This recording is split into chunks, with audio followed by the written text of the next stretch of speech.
ਅੱਜ ਗੁਰਬਾਣੀ ਵਿਚਾਰ ਵਿੱਚ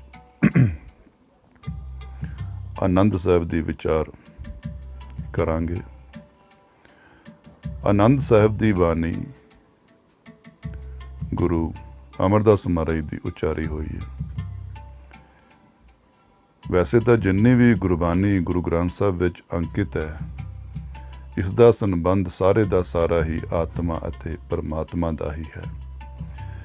ਇਸ ਨੂੰ ਸਰੀਰਕ ਸੁੱਖਾਂ ਦੇ ਲਈ ਨਾ ਵਿਚਾਰਨਾ ਚਾਹੀਦਾ ਅਤੇ ਨਾ ਹੀ ਸਰੀਰਕ ਸੁੱਖਾਂ ਦੀ ਖਾਤਰ ਇਸ ਨੂੰ ਇਸਤੇਮਾਲ ਕਰਨਾ ਚਾਹੀਦਾ। ਗੁਰਬਾਣੀ ਧੁਰ ਦੀ ਹੈ ਅਤੇ ਧੁਰ ਵਾਸਤੇ, ਧੁਰ ਤੱਕ ਪਹੁੰਚਣ ਲਈ, ਧੁਰ ਨੂੰ ਜਾਣਨ ਦੇ ਲਈ ਹੀ ਇਹ ਇੰਨੇ ਮਹਾਂਪੁਰਖਾਂ ਨੇ, ਗੁਰੂ ਸਾਹਿਬਾਨਾਂ ਨੇ ਉਸ ਅਕਾਲ ਪੁਰਖ ਦੀ ਮਦਦ, ਸਹਾਇਤਾ, ਬਖਸ਼ਿਸ਼ ਦੇ ਨਾਲ ਇਨਸਾਨ ਉੱਤੇ ਇੱਕ ਪਰਉਪਕਾਰ ਦਾ ਖਜ਼ਾਨਾ ਦਿੱਤਾ ਹੈ, ਖਜ਼ਾਨਾ ਵੰਡਿਆ ਹੈ।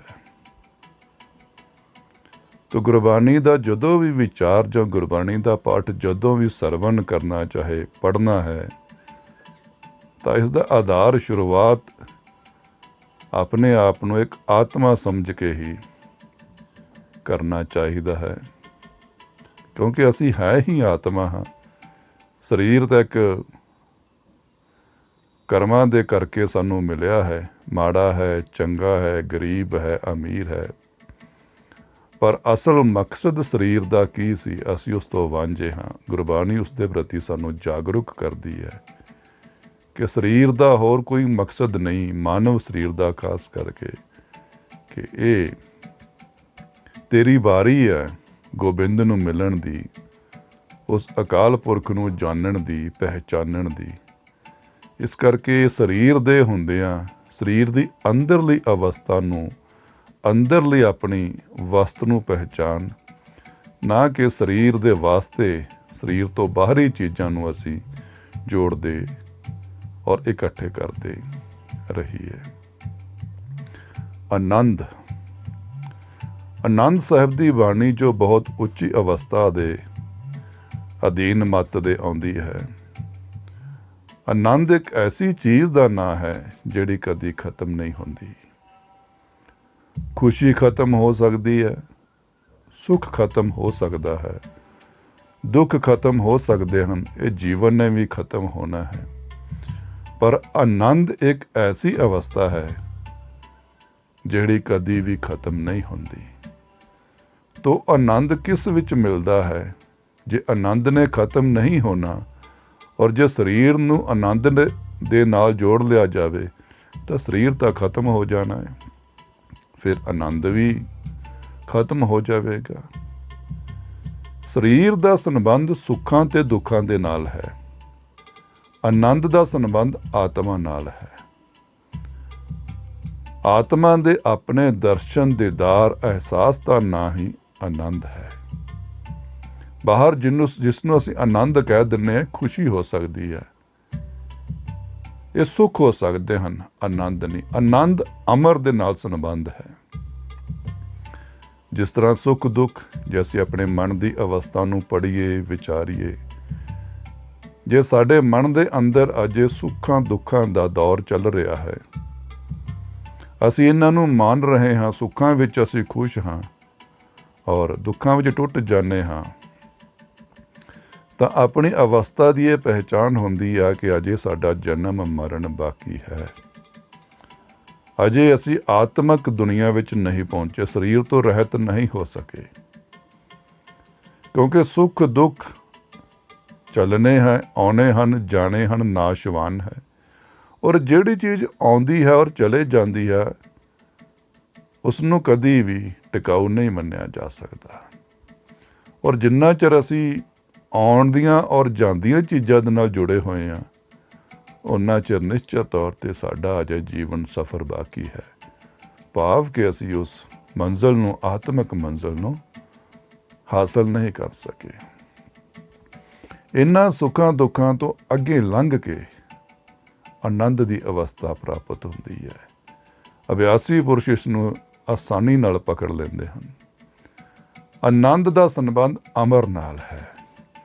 ਜਦੋਂ ਅਸੀਂ ਸੁੱਖਾਂ ਦੁੱਖਾਂ ਤੋਂ ਅੱਗੇ ਲੰਘ ਜਾਂਦੇ ਹਾਂ, ਹੁਣ ਸੁੱਖ ਦੁੱਖ ਸਾਨੂੰ ਸਮ ਹੋ ਗਏ ਹਨ, ਭਾਵ ਇੱਕ ਹੋ ਗਏ ਹਨ। ਦੁੱਖ ਮੈਨੂੰ ਤੋੜ ਨਹੀਂ ਸਕਦੇ ਤੇ ਸੁੱਖ ਮੈਨੂੰ ਵਹਾ ਨਹੀਂ ਸਕਦੇ।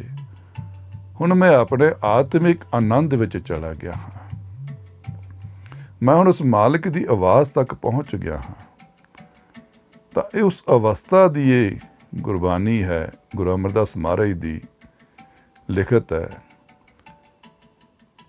ਉਸ ਅਵਸਥਾ ਨੂੰ ਜਾਣੀਏ ਕਿ ਅਸੀਂ ਉਸ ਅਵਸਥਾ ਤੱਕ ਪਹੁੰਚ ਗਏ ਹਾਂ, ਕਿ ਅਸੀਂ ਆਨੰਦ ਦੀ ਅਵਸਥਾ ਤੱਕ ਪਹੁੰਚ ਗਏ ਹਾਂ ਕਿ ਨਹੀਂ। ਅਸੀਂ ਪੜ੍ਹਦੇ ਆਨੰਦ ਅਸੀਂ ਬਹੁਤ ਪੜ੍ਹਿਆ, ਬਹੁਤ ਗਾਇਆ, ਬਹੁਤ ਸੁਣਿਆ, ਪਰ ਆਨੰਦ ਨਹੀਂ ਬਣ ਸਕਿਆ। ਗੁਰਬਾਣੀ ਦੀ ਪਹਿਲਾਂ ਵੀ ਮੈਂ ਅਰਜ਼ ਕੀਤੀ ਸੀ ਕਿ ਗੁਰਬਾਣੀ ਨੂੰ ਹਮੇਸ਼ਾ ਦੋ ਤਰ੍ਹਾਂ ਦੇ ਨਾਲ ਲਿਆ ਕਰੀਏ, ਕਿ ਜਦੋਂ ਅਸੀਂ ਗੁਰਬਾਣੀ ਦਾ ਕੋਈ ਵੀ ਸ਼ਲੋਕ ਪੜ੍ਹਦੇ ਹਾਂ ਉਸਨੂੰ ਵਿਚਾਰ ਕਰੀਏ, ਉਸਦੀ ਵਿਚਾਰ ਕਰਕੇ ਆਪਣਾ ਅੰਦਰ ਤੋਲੀਏ, ਆਪਣਾ ਅੰਦਰ ਤੋਲੀਏ ਕਿ ਮੈਂ ਇਸ ਵਿਚਾਰ ਦੇ ਲਾਗੇ ਕਿਤੇ ਹਾਂ ਕਿ ਜਾਂ ਮੈਂ ਇਸ ਦੇ ਬਰਾਬਰ ਪਹੁੰਚ ਚੁੱਕਾ ਹਾਂ। ਜੋ ਇਹ ਗੁਰਬਾਣੀ ਦਾ ਫਰਮਾਨ ਹੈ, ਵਿਚਾਰ ਹੈ, ਹੁਕਮ ਹੈ, ਉਹ ਮੇਰੀ ਅਵਸਥਾ ਬਣਨ ਲੱਗ ਪਈ ਹੈ ਕਿ ਜਾਂ ਮੈਂ ਅਜੇ ਬਹੁਤ ਦੂਰ ਹਾਂ। ਜੇ ਮੈਂ ਅਜੇ ਬਹੁਤ ਦੂਰ ਹਾਂ ਤੇ ਮੈਨੂੰ ਅਭਿਆਸ ਦੀ ਜ਼ਰੂਰਤ ਹੈ, ਨਿਖਾਰ ਦੀ ਜ਼ਰੂਰਤ ਹੈ, ਆਪਣੇ ਕਿਰਦਾਰ ਦੀ ਜ਼ਰੂਰਤ ਹੈ। ਕਿਉਂਕਿ ਇੱਕ ਹਮੇਸ਼ਾ ਇਹ ਵਿਚਾਰ ਦਾ ਯਾਦ ਰੱਖਿਆ ਕਰੋ ਕਿ ਜੋ ਇਬਾਦਤ ਹੈ ਵਾਹਿਗੁਰੂ ਦੀ, ਉਸ ਰਾਮ ਦੀ, ਉਸ ਸਾਈਂ ਦੀ, ਉਹ ਕਿਰਦਾਰ ਹੈ। ਗਾਉਣਾ, ਸੁਣਨਾ, ਸਮਝਣਾ, ਵਿਚਾਰਨਾ ਨਹੀਂ, ਪ੍ਰਚਾਰ ਨਹੀਂ ਕਿ ਅਸੀਂ ਪ੍ਰਚਾਰ ਬਹੁਤ ਚੰਗਾ ਕਰਦੇ ਹਾਂ ਜਾਂ ਮੇਰੇ ਵਿਚਾਰ ਬਹੁਤ ਚੰਗੇ ਹਨ।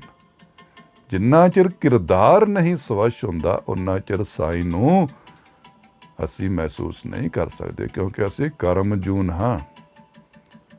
ਕਿਰਦਾਰ ਹੀ ਸਾਡੀ ਭਗਤੀ ਹੈ, ਕਿਰਦਾਰ। ਔਰ ਕਿਰਦਾਰ ਵਿਚਾਰ ਵਿੱਚੋਂ ਪੈਦਾ ਹੁੰਦਾ ਹੈ। ਇੱਕ ਵਿਚਾਰ ਉਹ ਜਿਹੜੀ ਸਾਨੂੰ ਕਿਰਦਾਰ ਕਰਨ ਵਾਸਤੇ ਪ੍ਰੇਰਿਤ ਕਰਦੇ ਹੈ, ਔਰ ਦੂਸਰੀ ਵਿਚਾਰ ਫਿਰ ਉਹ ਹੈ ਜਿਹੜੀ ਅਟੁੱਟ ਹੈ, ਜਿਹੜੀ ਆਪਣੀ ਕਮਾਈ ਦੀ ਹੈ, ਜਿਹੜੀ ਕਿਰਦਾਰ ਵਿੱਚੋਂ ਪੈਦਾ ਹੁੰਦੀ ਹੈ। ਭਾਵ ਕਿ ਅਸੀਂ ਅਭਿਆਸ ਵਿੱਚੋਂ ਆਪਣੇ ਅੱਖਰਾਂ ਨੂੰ ਲੱਭਦੇ ਹਾਂ। ਆਨੰਦ ਦੀ ਅਗਰ ਜੇ ਇਕੱਲੇ ਆਨੰਦ ਸਾਹਿਬ ਦੀ ਹੀ ਵਿਚਾਰ ਕਰਨੀ ਸ਼ੁਰੂ ਕਰੀਏ ਤਾਂ ਬਹੁਤ ਲੰਬਾ ਸਮਾਂ ਲੰਘ ਜਾਵੇਗਾ, ਕਿਉਂਕਿ ਆਨੰਦ ਅਮਰ ਹੈ ਔਰ ਅਮਰ ਦੀ ਵਿਚਾਰ ਕਰਨ ਦੇ ਲਈ ਬਹੁਤ ਜੀਵਨ ਚਾਹੀਦੇ ਹਨ। ਅਮਰ ਦੀ ਵਿਚਾਰ ਇੰਨੀ ਆਸਾਨੀ ਨਾਲ ਨਹੀਂ ਹੋ ਸਕਦੀ। ਸ਼ਬਦ ਦੀ ਵਿਚਾਰ ਕੀਤੀ ਜਾ ਸਕਦੀ ਹੈ, ਸੁਭਾਅ ਹੈ ਇਨਸਾਨ ਦਾ, ਪਰ ਜੇ ਕਹੀਏ ਆਨੰਦ ਦੀ ਵਿਚਾਰ ਕਰਨੀ ਹੈ ਤੇ ਬਹੁਤ ਸਮਾਂ, ਬਹੁਤ ਮਿਹਨਤ ਔਰ ਬਹੁਤ ਜਨਮ ਚਾਹੀਦੇ ਹਨ। ਅੱਜ ਆਪਾਂ ਇਹਨਾਂ ਸ਼ਬਦਾਂ ਦੀ ਵਿਚਾਰ ਕਰਾਂਗੇ ਜਿੰਨੀ ਉਸ ਮਾਲਕ ਨੇ ਮੱਤ ਦਾ ਦਾਨ ਬਖਸ਼ਿਆ ਹੈ। ਮਹਾਰਾਜ ਜੀ ਕਹਿੰਦੇ ਹਨ, ਆਨੰਦ, ਆਨੰਦ ਭਇਆ ਮੇਰੀ ਮਾਏ ਸਤਿਗੁਰੂ ਮੈਂ ਪਾਇਆ। ਇੱਥੇ ਮਾਂ ਉਹ ਨਹੀਂ ਜਿਹੜੀ ਜਨਮ ਦੇਣ ਵਾਲੀ ਹੈ, ਕੀ ਪਤਾ ਉਸ ਦੀ ਅਵਸਥਾ ਇਹ ਹੈਗੀ ਵੀ ਆ ਕਿ ਨਹੀਂ ਹੈਗੀ। ਇੱਥੇ ਮੱਤ, ਮੇਰੀ ਮੱਤ ਦੇ ਮੁਤਾਬਕ ਇੱਥੇ ਮਾਂ ਜਿਸ ਨੂੰ ਬੋਲਿਆ ਗਿਆ, ਮੱਤ ਨੂੰ ਬੋਲਿਆ ਗਿਆ। ਜਦੋਂ ਮਨ ਤੋਂ ਅੱਗੇ ਲੱਗਦੇ ਹਾਂ, ਜਿਸ ਨੂੰ ਕਹਿੰਦੇ ਸਿੱਖ ਦਾ ਮਨ ਨੀਵਾਂ ਮੱਤ ਉੱਚੀ, ਇੱਥੇ ਮਾਂ ਮੱਤ ਨੂੰ ਬੋਲਿਆ ਗਿਆ ਕਿ ਮੇਰੀ ਮੱਤ, ਮੇਰੀ ਮਾਂ, ਮੈਂ ਅੱਜ ਤੈਨੂੰ ਇਹ ਦੱਸਦਿਆਂ ਮੈਨੂੰ ਖੁਸ਼ੀ ਹੋ ਰਹੀ ਹੈ ਕਿ ਸਤਿਗੁਰੂ ਮੈਂ ਪਾਇਆ। ਕਿਉਂਕਿ ਸਤਿਗੁਰੂ ਉਹ ਨਹੀਂ ਕਿ ਅਸੀਂ ਗੁਰਦੁਆਰਾ ਸਾਹਿਬ ਗਏ, ਕਕਾਰ ਸਾਹਿਬ ਅਸੀਂ ਪਾਏ, ਖੰਡੇ ਬਾਟੇ ਦੀ ਪਹੁਲ ਲਈ ਔਰ ਮੈਂ ਗੁਰੂ ਵਾਲਾ ਬਣ ਗਿਆ। ਇਹ ਸ਼ੁਰੂਆਤ ਹੋ ਸਕਦੀ ਹੈ ਜਾਂ ਇਹ ਰੀਤ ਹੋ ਸਕਦੀ ਹੈ।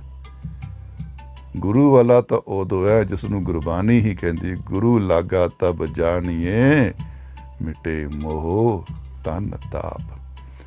ਜਦੋਂ ਮਨ ਦੀ ਅਵਸਥਾ ਨੂੰ ਅਸੀਂ ਫਾਂਦ ਕੇ ਜਿੱਤ ਕੇ ਮੱਤ ਵਿੱਚ ਪਹੁੰਚ ਜਾਂਦੇ ਹਾਂ, ਫਿਰ ਪਤਾ ਲੱਗਦਾ ਕਿ ਗੁਰੂ ਕੀ ਆ ਤੇ ਗੁਰੂ ਕੌਣ ਹੈ ਔਰ ਮੈਂ ਸਿੱਖ ਕਿਵੇਂ ਆ। ਨਹੀਂ ਤੇ ਉਹਨਾਂ ਚਿਰ ਅਸੀਂ ਮਨ ਦੇ ਵਿਚਾਰਾਂ ਵਿੱਚ ਹੀ ਉਲਝੇ ਰਹਿੰਦੇ ਹਾਂ, ਜਾਂ ਅਸੀਂ ਬਾਹਰੀ ਕਕਾਰਾਂ ਵਿੱਚ ਹੀ ਉਲਝੇ ਰਹਿੰਦੇ, ਅਸੀਂ ਅੰਦਰ ਹੀ ਕਕਾਰਾਂ ਵਿੱਚ ਜਾਂਦੇ ਹੀ ਨਹੀਂ, ਕਿਉਂਕਿ ਕਕਾਰ ਕਿਰਦਾਰ ਹਨ। ਕੜੇ ਦਾ ਨਾਂ ਕਕਾਰ ਮਨ ਤੋਂ ਥੱਲੇ ਆ, ਮਨ ਤੋਂ ਉੱਤੇ ਜਾਈਏ ਕੜਾ ਕਿਰਦਾਰ ਬਣ ਜਾਂਦਾ ਹੈ, ਗਿਆਨ ਬਣ ਜਾਂਦਾ ਹੈ। ਇਹ ਪੰਜੇ ਕਕਾਰ ਮਹਾਰਾਜ ਨੇ ਗਿਆਨ ਦੇ ਰੂਪ ਵਿੱਚ ਬਖਸ਼ੇ ਹੈ।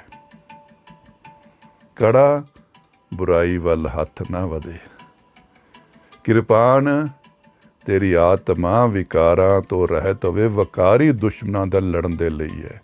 ਕਸ਼ਹਿਰਾ ਕਾਮ ਤੇ ਵਸ।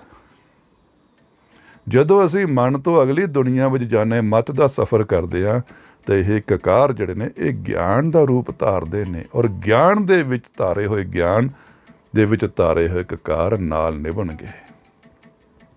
ਨਹੀਂ ਤੇ ਇਹ ਤਾਂ ਮਹਾਰਾਜ ਨੇ ਕਿਹਾ ਇਹ ਤਾਂ ਨਾਲੇ ਸਿਵਿਆਂ 'ਚ ਹੀ ਸੜ ਜਾਣੇ ਨੇ। ਕਿਹੜਾ ਕਹਿੰਦੇ ਕਕਾਰ ਨਾ ਉਹ ਜਲੇ ਨਾ ਮੈਲਾ ਹੋਵੇ, ਕਿਹੜਾ ਗਿਆਨ ਨੇ ਨਾ ਸੜਨਾ ਹੈ ਤੇ ਨਾ ਗਿਆਨ ਨੇ ਮੈਲੇ ਹੋਣਾ ਹੈ। ਉੱਥੇ ਆਪਣੀ ਮੱਤ ਨੂੰ ਮਾਂ ਬਣਾਇਆ ਜਾਂਦਾ ਹੈ, ਆਪਣੀ ਇੰਦਰੀ ਮੱਤ ਨੂੰ, ਕਿ ਮਾਂ ਅੱਜ ਤੈਨੂੰ ਦੱਸਦਿਆਂ ਮੈਨੂੰ ਖੁਸ਼ੀ ਹੋ ਰਹੀ ਆ ਕਿ ਮਨ ਬੋਲ ਰਿਹਾ, ਅੱਜ ਮਨ ਨੇ ਕਹਿ ਦਿੱਤਾ, ਅੱਜ ਮਨ ਨੇ ਮਨਜ਼ੂਰ ਕਰ ਲਿਆ। ਨਹੀਂ ਤੇ ਮਨ ਕਿੱਥੇ ਮੰਨਦਾ ਸੀ ਕਿ ਮੈਂ ਗੁਰੂ ਵਾਲਾ ਹੋ ਗਿਆ ਜਾਂ ਮੈਂ ਸਿੱਖ, ਕਿਉਂਕਿ ਮੈਂ ਗੁਰੂ ਤਾਂ ਬਣਾਇਆ ਸੀ ਪਰ ਮਨਸ਼ਾਵਾਂ ਨੂੰ, ਸਮਾਜ ਨੂੰ ਸਨਮੁਖ ਰੱਖ ਕੇ ਬਣਾਇਆ ਸੀ। ਅੱਜ ਮੈਨੂੰ ਅਹਿਸਾਸ ਹੋ ਗਿਆ ਕਿ ਮਨ ਨੂੰ ਗੁਰੂ ਦੀ ਲੋੜ ਹੈ। ਅੱਜ ਮੇਰਾ ਮਨ ਆਨੰਦ ਵਿੱਚ ਨੱਚ ਉੱਠਿਆ ਹੈ, ਅੱਜ ਮੇਰਾ ਮਨ ਬਾਗੋ ਬਾਗ ਹੈ, ਮੇਰੀ ਮੱਤ ਮੇਰੀ ਮਾਂ। ਅੱਜ ਮੈਂ ਤੇਰੇ ਅੱਗੇ ਆਪਣਾ ਦੁਖੜਾ ਆਨੰਦ ਵਿੱਚ ਮਹਿਸੂਸ ਤੈਨੂੰ ਬਿਆਨ ਕਰਾਂਗਾ ਕਿ ਆਨੰਦ ਪਿਆ ਮੇਰੀ ਮਾਏ, ਮਾਏ ਅੱਜ ਆਨੰਦ ਬਣਿਆ ਪਿਆ ਮੇਰੀ ਮੱਤ, ਸਤਿਗੁਰੂ ਮੈਂ ਪਾਇਆ। ਇਹ ਅਵਸਥਾ ਪਿਆਰਿਓ ਬਹੁਤ ਔਖੀ ਹੈ। ਮਹਾਰਾਜ ਜੀ ਅੱਗੇ ਫਰਮਾ ਰਹੇ ਨੇ, ਸਤਿਗੁਰ ਤਾਂ ਪਾਇਆ ਸਹਿਜ ਸੇਤੀ। ਕਿਸ ਤਰ੍ਹਾਂ ਸਹਿਜ ਨਾਲ ਪਾਇਆ ਜਾਂਦਾ ਹੈ ਸਤਿਗੁਰੂ, ਲਾਲਚ ਨਾਲ ਨਹੀਂ, ਦੌੜ ਭੱਜ ਨਾਲ ਨਹੀਂ, ਚਾਹ ਨਾਲ, ਇੱਛਾ ਨਾਲ ਨਹੀਂ, ਤਿਆਗ ਨਾਲ। ਅਸੀਂ ਤਾਂ ਗੁਰੂ ਵਾਲੇ ਬਣ ਕੇ ਵੀ ਪ੍ਰਧਾਨਗੀਆਂ ਦੀ ਇੱਛਾ ਰੱਖੀ ਬੈਠੇ ਹਾਂ। ਅਸੀਂ ਤਾਂ ਗੁਰੂ ਵਾਲੇ ਬਣ ਕੇ ਵੀ ਭਾਈ ਸਾਹਿਬ, ਸਾਧੂ, ਸੰਤ, ਪ੍ਰਚਾਰਕ ਬਣਨਾ ਚਾਹੁੰਦੇ ਹਾਂ। ਕੋਈ ਦਾਸ ਰਹਿਣਾ ਹੀ ਨਹੀਂ ਚਾਹੁੰਦਾ, ਕੋਈ ਸਿੱਖ ਬਣਨਾ ਹੀ ਨਹੀਂ ਚਾਹੁੰਦਾ, ਕੋਈ ਸਹਿਜ ਵਿੱਚ ਆਉਣਾ ਹੀ ਨਹੀਂ ਚਾਹੁੰਦਾ। ਸਹਿਜ ਤੋਂ ਬਿਨਾਂ ਇਹ ਗੁਰੂ ਨਹੀਂ ਹਾਸਲ ਹੋਣਾ। ਜਦੋਂ ਮਨ ਸਹਿਜ ਹੋ ਗਿਆ, ਸਤਿਗੁਰ ਤਾਂ ਪਾਇਆ ਸਹਿਜ ਸੇਤੀ, ਸਹਿਜ ਨਾਲ ਪਾਇਆ ਮੇਰੀ ਮਾਏ। ਮੈਂ ਆਪਣੇ ਸਤਿਗੁਰ ਨੂੰ ਲਾਲਚ ਨਾਲ ਨਹੀਂ, ਕਾਮ ਕ੍ਰੋਧ ਮੰਗਾਂ ਨਾਲ ਨਹੀਂ, ਲਾਲਚ ਨਾਲ ਨਹੀਂ, ਅਹੁਦਿਆ ਸੱਤਾ ਦੀ ਭੁੱਖ ਨਾਲ ਨਹੀਂ, ਮੈਂ ਤਿਆਗ ਦੀ ਭਾਵਨਾ ਨਾਲ ਨਿਮਾਣਾ ਸਿੱਖ ਬਣ ਕੇ, ਕਿੱਥੋਂ ਸਹਿਜ ਪ੍ਰਾਪਤੀ ਨਾਲ ਪਾਇਆ। ਭਾਵ ਜਿੰਨਾ ਚਿਰ ਮਨ ਵਿੱਚ ਸਹਿਜ ਦੀ ਅਵਸਥਾ ਨਹੀਂ ਬਣਦੀ, ਗੁਰੂ ਦੀ ਪ੍ਰਾਪਤੀ ਨਹੀਂ ਹੋਣੀ। ਮਹਾਰਾਜ ਜੀ ਕਹਿੰਦੇ ਨੇ, ਸਤਿਗੁਰ ਤਾਂ ਪਾਇਆ ਸਹਿਜ ਸੇਤੀ। ਅੱਗੋਂ ਕੀ ਕਹਿੰਦੇ ਨੇ, ਮਨ ਵਜੀਆਂ ਵਧਾਈਆਂ। ਹੁਣ ਜਕਾਰੇ ਵੱਜੇ ਨੇ ਅੰਦਰਲੇ, ਹੁਣ ਵਧਾਈਆਂ ਆਈਆਂ ਨੇ ਧੁਰ ਤੋਂ, ਹੁਣ ਅੰਦਰ ਸ਼ਹਿਨਾਈਆਂ ਵੱਜਦੀਆਂ ਨੇ, ਜਿਨ੍ਹਾਂ ਦਾ ਕਦੀ ਨਾਸ਼ ਨਹੀਂ ਹੋਣਾ, ਕਿਉਂਕਿ ਇਹ ਆਨੰਦ ਵਾਲੀਆਂ ਨੇ, ਇਹ ਆਕਾਰ ਵਾਲੀਆਂ ਨਹੀਂ, ਇਹ ਨਿਰਾਕਾਰ ਧੁਰ ਤੋਂ ਆ ਰਹੀਆਂ ਨੇ ਵਧਾਈਆਂ। ਇਹ ਸ਼ਹਿਨਾਈਆਂ ਇਹ ਮੇਰੇ ਅੰਦਰੋਂ ਧੁਰ ਤੋਂ ਆ ਰਹੀਆਂ ਨੇ, ਕਿਉਂਕਿ ਗੁਰੂ ਧੁਰ ਦਾ ਸੁਨੇਹਾ ਦਿੰਦਾ ਹੈ। ਤੇ ਜਦੋਂ ਮੈਂ ਧੁਰ ਦੀ ਭੁੱਖ ਰੱਖ ਕੇ ਗੁਰੂ ਦੇ ਕੋਲੇ ਜਾਣਾ, ਸਹਿਜ ਲੈ ਕੇ ਜਾਣਾ, ਮਾਇਆ ਧਨ ਸੰਪਤੀ ਨਹੀਂ, ਸਹਿਜ ਦਾ ਕਕਾਰ ਪਾਉਣਾ ਹੈ। ਇਹ ਕਕਾਰ ਵਿਚਾਰ ਚੋਂ ਪੈਦਾ ਹੋਣਾ ਹੈ, ਇਹ ਬਾਜ਼ਾਰੀ ਨਹੀਂ ਖਰੀਦਿਆ ਜਾਣਾ।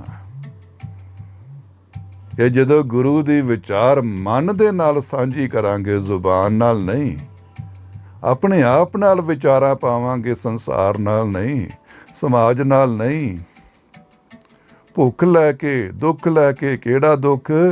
ਮਾਇਆ ਧਨ ਸੰਪਤੀ ਦਾ ਨਹੀਂ, ਵਿਛੋੜੇ ਦਾ ਦੁੱਖ ਲੈ ਕੇ, ਉਸ ਮਾਲਕ ਦੇ ਵਿਛੋੜੇ ਦਾ ਦੁੱਖ ਲੈ ਕੇ, ਅੰਦਰ ਦੀ ਪੀੜ ਲੈ ਕੇ ਜਦੋਂ ਗੁਰੂ ਨਾਲ ਵਿਚਾਰ ਪਾਵਾਂਗੇ ਤਾਂ ਸਹਿਜ ਆਵੇਗੀ, ਠਹਿਰਾਵ ਆਵੇਗਾ। ਜਦੋਂ ਅਸੀਂ ਗੁਰੂ ਦੇ ਨਾਲ ਤਰਕ ਕਰਾਂਗੇ, ਆਪਣੀ ਮਨ ਮੱਤ ਦੀ ਗੁਰੂ ਦੀ ਮੱਤ ਨਾਲ ਤਰਕ ਕਰਾਂਗੇ, ਕਿਉਂਕਿ ਮਨ ਮੱਤ ਨੂੰ ਹਰਾਉਣਾ ਹੈ, ਗੁਰੂ ਮੱਤ ਨੂੰ ਅਪਣਾਉਣਾ ਹੈ, ਫਿਰ ਸਹਿਜ ਆਊਗੀ। ਫਿਰ ਵਧਾਈਆਂ ਆਉਣਗੀਆਂ ਤੁਰਦੀਆਂ, ਤੁਰਦੇ ਸੁਨੇਹੇ ਆਉਣਗੇ, ਫਿਰ ਆਨੰਦ ਅੰਦਰ ਬਣੂਗਾ ਗੁਰੂ ਦੇ ਪਿਆਰਿਓ। ਮਨ ਵੱਜੀਆਂ ਵਧਾਈਆਂ, ਰਾਗ ਰਤਨ ਪਰਵਾਰ ਭਰੀਆਂ। ਰਾਗ ਜਿਹੜੇ ਤੁਰਦੇ ਸੱਚੇ ਸੁੱਚੇ ਅਨਹਦ ਦੇ, ਕਿਉਂਕਿ ਆਤਮਾ ਦੀ ਜਿਹੜੀ ਗੁਰਬਾਣੀ ਹੈ ਉਹ ਅਨਹਦ ਹੈ। ਸਰੀਰ ਤੋਂ ਆਤਮਾ ਤੱਕ ਜਾਣ ਦੇ ਲਈ ਸਾਨੂੰ ਨਾਹਦ ਬਾਣੀ ਦੀ ਜ਼ਰੂਰਤ ਹੈ। ਨਾਹਦ ਜਿਹੜਾ ਬਾਹਰੀ ਕੰਨਾਂ ਦੇ ਨਾਲ ਗਿਆਨ ਲਿਆ ਜਾਂਦਾ ਹੈ, ਚਾਹੇ ਉਹ ਪੜ੍ਹ ਕੇ ਲਈਏ, ਚਾਹੇ ਕਿਸੇ ਸਾਧੂ ਸੰਤ ਕੋਲੋਂ ਸੁਣ ਕੇ ਲਈਏ। ਆਤਮਾ ਤੋਂ ਪਰਮਾਤਮਾ ਦੀ ਜਿਹੜੀ ਬਾਣੀ ਹੈ ਉਹ ਅਨਹਦ ਹੈ।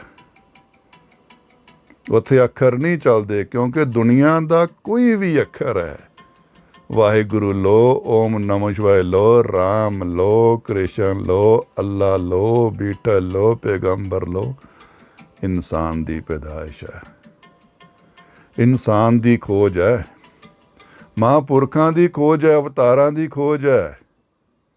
ਤੁਹਾਡੀ ਸਾਡੀ ਖੋਜ ਕਿਹੜੀ ਆ? ਜਦੋਂ ਅਸੀਂ ਅਨਹਦ ਦੀ ਖੋਜ ਕਰਨੀ ਹੈ, ਜਿਹੜਾ ਜਿਸ ਨੂੰ ਕਹਿੰਦੇ ਨੇ ਈਸ਼ਵਰ ਦੀ ਬੋਲੀ, ਤਾਂ ਮੌਨ ਹੈ, ਮੌਨ, ਚੁੱਪ, ਇਕਾਗਰ, ਸਹਿਜ। ਉਹਦੀ ਬੋਲੀ ਮੌਨ ਹੈ। ਆਤਮਾ ਤੋਂ ਪਰਮਾਤਮਾ ਤੱਕ ਜਾਣ ਦੇ ਲਈ ਅਨਹਦ, ਜਿਸ ਦੀ ਇਹ ਗੁਰਬਾਣੀ ਹੁਣ ਆਨੰਦ ਚੱਲਦੀ ਪਈ ਹੈ, ਜਿਸ ਨੂੰ ਸੁਣਨ ਲਈ, ਸ਼ਰਵਣ ਕਰਨ ਦੇ ਲਈ, ਬੋਲਣ ਲਈ, ਗਾਉਣ ਲਈ ਇੰਦਰੀਆਂ ਦੀ ਜ਼ਰੂਰਤ ਨਹੀਂ ਹੈ। ਇਹ ਅੰਦਰ ਚੱਲਦੀਆਂ ਨੇ। ਅਭਿਆਸੀ ਪੁਰਸ਼ ਸਮਝ ਸਕਦੇ ਨੇ। ਆਨੰਦ ਦੇ ਸ਼ਬਦ 5 ਨੇ। ਅੱਗੇ ਆਵੇਗਾ ਮਹਾਰਾਜ ਕਰਨਗੇ ਕਿਰਪਾ। ਕਹਿੰਦੇ ਰਾਗ ਚੱਲੇ ਨੇ ਮੇਰੇ ਅੰਦਰ ਜਿਨ੍ਹਾਂ ਦਾ ਅੰਤ ਹੀ ਨਹੀਂ ਹੋਣਾ। ਉੱਥੇ ਉਹ ਕੀਰਤਨੀਏ ਰਾਗ ਕਰ ਰਹੇ ਨੇ ਜਿਨ੍ਹਾਂ ਤੇ ਸਵੇਰ ਸ਼ਾਮ ਥਕਾਵਟ ਨਹੀਂ ਆਉਂਦੀ। ਹੁਣ ਉਹ ਨਿਰੰਤਰ ਚੱਲਦੇ ਨੇ, ਨਿਰੰਤਰ ਰਾਗ ਚੱਲ ਰਹੇ ਨੇ। ਗਿਆਨ ਦਾ ਰਤਨ, ਗਿਆਨ ਦੇ ਹੀਰੇ, ਗਿਆਨ ਦੇ ਮੋਤੀ, ਪਰਵਾਰ। ਪਰਿਵਾਰ ਕਿਹੜਾ ਇੱਥੇ? ਸੁਰਤੀ, ਮਤ, ਮਨ, ਬੁੱਧ, ਪਰੀਆਂ ਮੇਰੀਆਂ ਅੰਦਰ ਦੀਆਂ ਜਿਹੜੀਆਂ ਹੁਣ ਗਿਆਨ ਇੰਦਰੀਆਂ ਪਹਿਲੋਂ ਭੁੱਖੀਆਂ ਸਨ ਨਾ, ਸੰਸਾਰੀ ਸੁੱਖਾਂ ਦੀਆਂ ਭੁੱਖੀਆਂ ਸਨ, ਦੁੱਖਾਂ, ਉਹ ਹੁਣ ਆਨੰਦ ਦੀਆਂ ਪਰੀਆਂ ਬਣ ਗਈਆਂ ਨੇ, ਜਿਹੜੀਆਂ ਉਸ ਮਾਲਕ ਤੋਂ ਸੰਦੇਸ਼ ਲੈ ਕੇ ਆ ਰਹੀਆਂ ਨੇ ਆਨੰਦ, ਉਹ ਪਰੀਆਂ ਨੇ। ਰਾਗ ਰਤਨ ਪਰਵਾਰ ਪਰੀਆਂ ਸ਼ਬਦ ਗਾਵਨ ਆਈਆਂ। ਹੁਣ ਗੁਰੂ ਦਾ ਸ਼ਬਦ, ਧੁਰ ਦਾ ਸ਼ਬਦ, ਆਨੰਦ ਭਰਿਆ ਸ਼ਬਦ ਗਾਉਂਦੀਆਂ ਪਈਆਂ ਨੇ ਮੇਰੇ ਅੰਦਰ।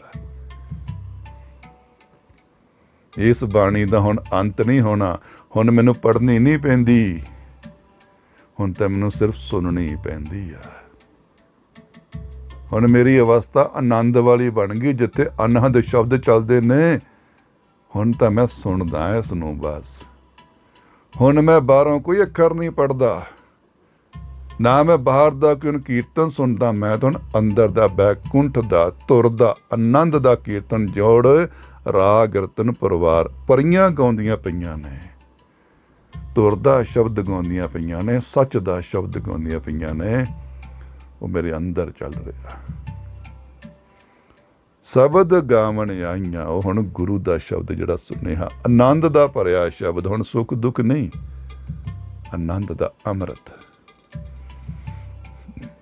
ਜਿਸ ਨੂੰ ਕਹਿੰਦੇ ਨੇ ਜਿਮ ਜਿਮ ਵਰਸੇ ਅੰਮ੍ਰਿਤ ਧਾਰਾ। ਹੁਣ ਸ਼ਬਦਾਂ ਦੀ ਧਾਰਾ ਵਰਦੀ ਪਈ ਆ। ਮੈਂ ਨਹਾਉਣਾ ਵੀ ਆ, ਮੈਂ ਪੀਣਾ ਵੀ ਆ, ਮੈਂ ਖਾਣਾ ਵੀ ਆ। ਜੇ ਕੋਈ ਖਾਵੇ, ਜੇ ਕੋਈ ਪੂੰਝੇ। ਸ਼ਬਦੋ ਤਾਂ ਗਾਵੋ ਹਰੀ ਕੇਰਾ, ਮਨ ਜਿਨੀ ਵਸਾਇਆ। ਇਹ ਹੁਣ ਮੇਰੇ ਹਰੀ ਦਾ ਸ਼ਬਦ ਸੁਣਾਉਂਦੀਆਂ ਨੇ, ਜਿਹੜਾ ਤੁਰ ਦਰਗਾਹ 'ਚ ਚੱਲ ਰਿਹਾ ਹੈ। ਤੁਰ ਦਰਗਾਹ 'ਚ ਵੱਜ ਰਹੇ ਹਨ ਸ਼ਬਦ। ਹੁਣ ਮੇਰੀ ਜਿਹੜੀ ਆਤਮ ਹੈ ਉਸ ਨੂੰ ਸੁਣਦੀ ਹੈ। ਹੁਣ ਮੈਂ ਬਾਹਰ ਹੀ ਕਿਤੇ ਨਾ ਮਸਜਿਦ ਦਾ, ਨਾ ਗੁਰਦੁਆਰੇ ਦਾ, ਨਾ ਮੰਦਿਰ ਦਾ ਕੀਰਤਨ ਨਹੀਂ, ਮੈਂ ਧੁਰ ਦਾ ਕੀਰਤਨ ਸੁਣਦਾ। ਹੁਣ ਮੈਂ ਭਾਵੇਂ ਜੰਗਲ 'ਚ ਬੈਠਾ, ਭਾਵੇਂ ਮੈਂ ਕਿਸੇ ਧਰਮ ਸਥਾਨ 'ਤੇ ਬੈਠਾ ਹਾਂ, ਭਾਵੇਂ ਨੰਗੇ ਸਿਰ ਬੈਠਾ, ਭਾਵੇਂ ਦਸਤਾਰ ਪਾ ਕੇ ਬੈਠਾ ਹਾਂ, ਭਾਵੇਂ ਟੋਪੀ ਪਾ ਕੇ ਬੈਠਾ ਹਾਂ, ਮੈਂ ਹੁਣ ਮੈਂ ਇਹਨਾਂ ਤੋਂ ਅੱਗੇ ਲੰਘ ਗਿਆ ਹਾਂ। ਕਹਿੰਦੇ ਹੁਣ ਮੇਰੇ ਹਰੀ ਦੇ ਸ਼ਬਦ ਮੈਨੂੰ ਸੁਣਦੇ ਪਏ ਨੇ। ਹੁਣ ਮੈਨੂੰ ਮੇਰੇ ਹਰੀ ਦੀਆਂ ਆਵਾਜ਼ਾਂ ਸੁਣਦੀਆਂ ਪਈਆਂ ਨੇ, ਮੇਰੇ ਮਾਲਕ ਦੀਆਂ। ਸ਼ਬਦੋ ਤਾਂ ਗਾਵੋ, ਸ਼ਬਦ ਗਾਵੇਗਾ ਹਰੀ ਕੇਰਾ, ਹਰੀ ਦਾ ਕਿਦੋਂ, ਮਨ ਜਿਨੀ ਵਸਾਇਆ। ਔਖਾ ਕੀ ਹੈ? ਜ਼ੁਬਾਨ ਤੋਂ ਉਸਤਤੀ ਕਰਨੀ ਬੜੀ ਆਸਾਨ ਹੈ। ਜ਼ੁਬਾਨ ਤੋਂ ਉਸਤਤੀ ਗਾਉਣੀ ਬੜੀ ਆਸਾਨ ਹੈ। ਸਰੀਰਕ ਤੌਰ ਤੇ ਬਹਿਣਾ ਬੜਾ ਆਸਾਨ ਹੈ। ਸਰੀਰਕ ਤੌਰ ਤੇ ਵਿਖਾਉਣਾ ਸੱਜਣਾ ਬੜਾ ਆਸਾਨ ਹੈ। ਦੁਨੀਆ ਦਿਖਾਵੇ ਦੇ ਲਈ 2-2 3-3 ਘੰਟੇ ਸਮਾਧੀ ਲੀਨ ਹੋਣਾ ਵੀ ਬੜਾ ਆਸਾਨ ਹੈ, ਪਰ ਔਖਾ ਕੀ ਆ ਮਨ ਵਿੱਚ ਵਸਾਉਣਾ। ਉਸ ਮਾਲਕ ਦਾ ਓਨਾ ਚਿਰ ਮਨ ਵਿੱਚ ਵਾਸਾ ਨਹੀਂ ਹੁੰਦਾ ਜਿੰਨਾ ਚਿਰ ਮਨ ਵਿੱਚ ਅੰਦਰ ਹਜੇ ਇੱਕ ਵੀ ਕਿਣਕਾ ਗੰਦਗੀ ਦਾ ਜਾਂ ਮੋਹ ਦਾ ਬਾਕੀ ਹੈ। ਕਿਉਂਕਿ ਮਾਲਕ ਸ਼ੁੱਧਤਾ ਰੱਖਦਾ ਹੈ। ਉੱਥੇ ਰਹਿਤ ਚਾਹੀਦੀ ਹੈ। ਰਹਿਤ ਕਿਹੜੀ? ਸਰੀਰਕ ਰਹਿਤ ਨਹੀਂ, ਤਾਂ ਸਰੀਰ ਤੇ ਰਹਿਤ ਵਿੱਚ ਉਲਝੇ ਪਏ ਹੈ। ਨਹਾ ਕੇ ਪਾਠ ਕਰਨਾ, ਨਹਾ ਕੇ ਆ ਕਰਨਾ। ਮਨ ਦੀ ਰਹਿਤ ਤਾਂ ਭੁੱਲ ਹੀ ਗਏ। ਮਨ ਦੀ ਰਹਿਤ ਵਿਕਾਰਾਂ ਤੋਂ ਦੂਰ। ਸੋਚ ਤੇ ਕਾਬੂ ਪਾਉਣਾ, ਨਾ ਕਾਮ ਦੀ ਸੋਚ, ਨਾ ਕ੍ਰੋਧ ਦੀ ਸੋਚ, ਨਾ ਲੋਭ ਦੀ ਸੋਚ, ਨਾ ਲਾਲਚ ਦੀ ਸੋਚ, ਨਾ ਅਹੰਕਾਰ ਦੀ ਸੋਚ। ਸੋਚ ਖਤਮ ਕਰ ਦੇਣੀ ਮਨ ਦੇ ਅੰਦਰੋਂ। ਜਦੋਂ ਮਨ ਪਵਿੱਤਰ ਹੋ ਜਾਏਗਾ ਤੇ ਮਾਲਕ ਦਾ ਵਾਸ ਵੀ ਨਾਲੇ ਨਾਲ ਹੀ ਹੁੰਦਾ ਜਾਵੇਗਾ। ਔਖਾ ਕੀ ਹੈ?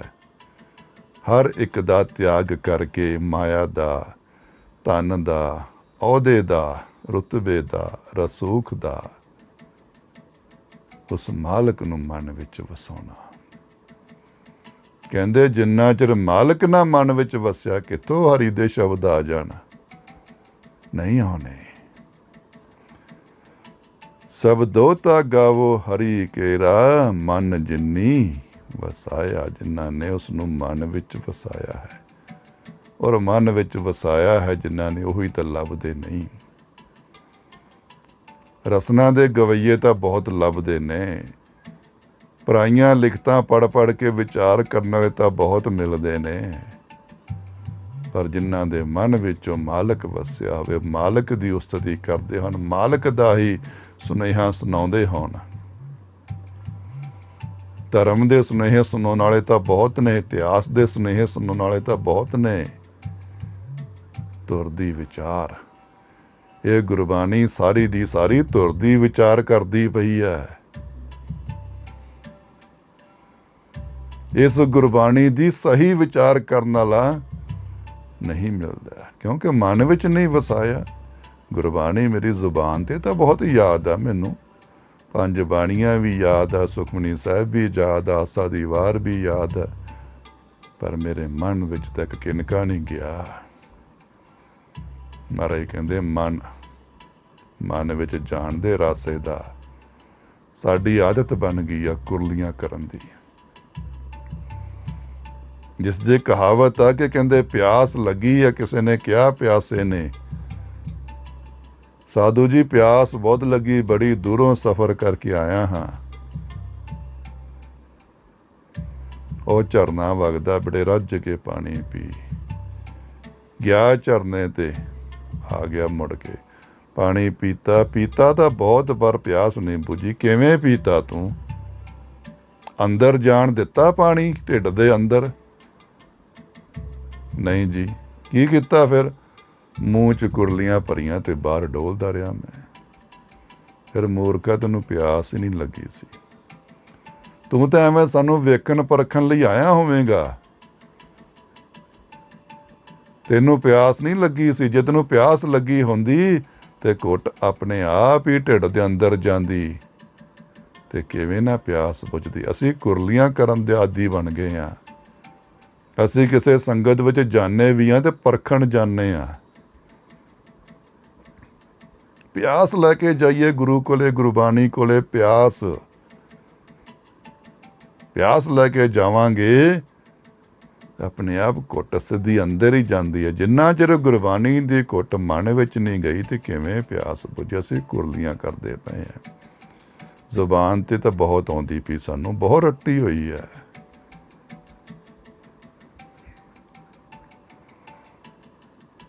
ਕਹਿੰਦੇ ਮਨ, ਜਿੰਨਾ ਚਿਰ ਮਨ ਵਿੱਚ ਨਾ ਵਸਿਆ, ਮਨ ਜਿੰਨੀ ਵਸਾਇਆ। ਸਾਡੀ ਜ਼ਿੰਦਗੀ ਦਾ ਮਕਸਦ ਹੀ ਉਸ ਮਾਲਕ ਨੂੰ ਮਨ ਵਿੱਚ ਵਸਾਉਣਾ। ਕਹੇ ਨਾਨਕ ਆਨੰਦ ਹੋਆ ਸਤਿਗੁਰੂ ਮੈਂ ਪਾਇਆ। ਨਾਨਕ ਮਹਾਰਾਜ ਜੀ। ਗੁਰਬਾਣੀ ਦੀ ਇੱਕ ਬੜੀ ਖਾਸੀਅਤ ਇਹ ਹੈ ਕਿ ਜਿਸ ਵੀ ਗੁਰੂ ਸਾਹਿਬਾਨਾਂ ਨੇ ਸਲੋਕ ਲਿਖਿਆ, ਜਿਸ ਤਰ੍ਹਾਂ ਉਹਨੂੰ ਗੁਰਬਾਣੀ ਦਾ ਸਲੋਕ ਗੁਰੂ ਅਮਰਦਾਸ ਮਹਾਰਾਜ ਦਾ ਖਤਮ ਨਾਨਕ ਮਹਾਰਾਜ ਤੇ ਹੀ ਕਰਤਾ ਜਾਂਦਾ। ਇਹਦੇ ਵਿੱਚ ਜੋ ਮੇਰੀ ਮੱਤ ਇਹ ਸੀ ਕਿ ਨਹੀਂ, ਸਾਰਿਆਂ ਦੀ ਵਿਚਾਰ ਇੱਕ ਹੈ। ਨਾਨਕ ਤੋਂ ਲਾ ਕੇ ਗੋਬਿੰਦ, ਗੋਬਿੰਦ ਤੋਂ ਲਾ ਕੇ ਗੁਰੂ ਗ੍ਰੰਥ ਸਾਹਿਬ ਤੱਕ ਵਿਚਾਰ ਇੱਕ ਹੈ।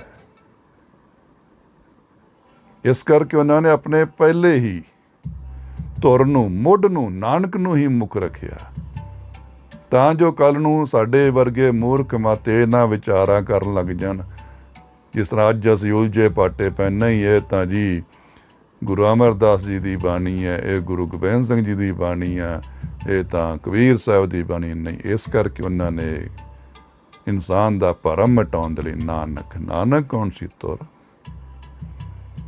ਪਰ ਅੱਜ ਵੀ ਅਸੀਂ ਸ਼ੰਕਿਆਂ ਦੇ ਅਧੀਨ ਹੋ ਕੇ ਆਪਣੇ ਆਪ ਨੂੰ ਸਮਝਣ ਦੀ, ਸਮਝਾਉਣ ਦੀ ਬਜਾਏ ਉਲਝਣ ਵਿੱਚ ਯਕੀਨ ਕਰਦੇ ਪਏ। ਅਸੀਂ ਉਲਝੇ ਪਏ ਹਾਂ। ਸਤਸੰਗ ਸੁਣੋ, ਸਮਾਗਮ ਸੁਣੋ, ਉਲਝਣਾਂ ਹੀ ਭਰੀਆਂ ਪਈਆਂ ਨੇ। ਇੱਕ ਦੂਸਰੇ ਦੇ ਚਿੱਕੜ ਸੁੱਟੀ ਜਾਂਦੇ ਪਏ ਹਾਂ ਅਸੀਂ। ਇੱਕ ਦੂਸਰੇ ਨੂੰ ਬਦਨਾਮ ਕਰੀ ਜਾਂਦੇ। ਭਾਵ ਫਿਰ ਇਹ ਤੋਂ ਕੀ ਮਿਲਦਾ? ਵੀ ਨਹੀਂ ਮਨਾ, ਇਹਨਾਂ ਦੇ ਮਨਾਂ ਵਿੱਚ ਗੁਰਬਾਣੀ ਨਹੀਂ ਹੈ। ਇਹਨਾਂ ਦੇ ਮਨਾਂ ਵਿੱਚ ਨਹੀਂ ਵਸੀ ਇਹ, ਜਿਸਨੂੰ ਆਨੰਦ ਕਹਿੰਦੇ ਨੇ। ਮਨ ਜਿੰਨੀ ਵਸਾਇਆ ਨਹੀਂ ਵਸੀ। ਔਰ ਜਿਸ ਦੇ ਮਨ ਵਿੱਚ ਗੁਰਬਾਣੀ ਹੋਵੇ ਤੇ ਨਿੰਦਿਆ ਕਿਵੇਂ ਨਿਕਲੇ,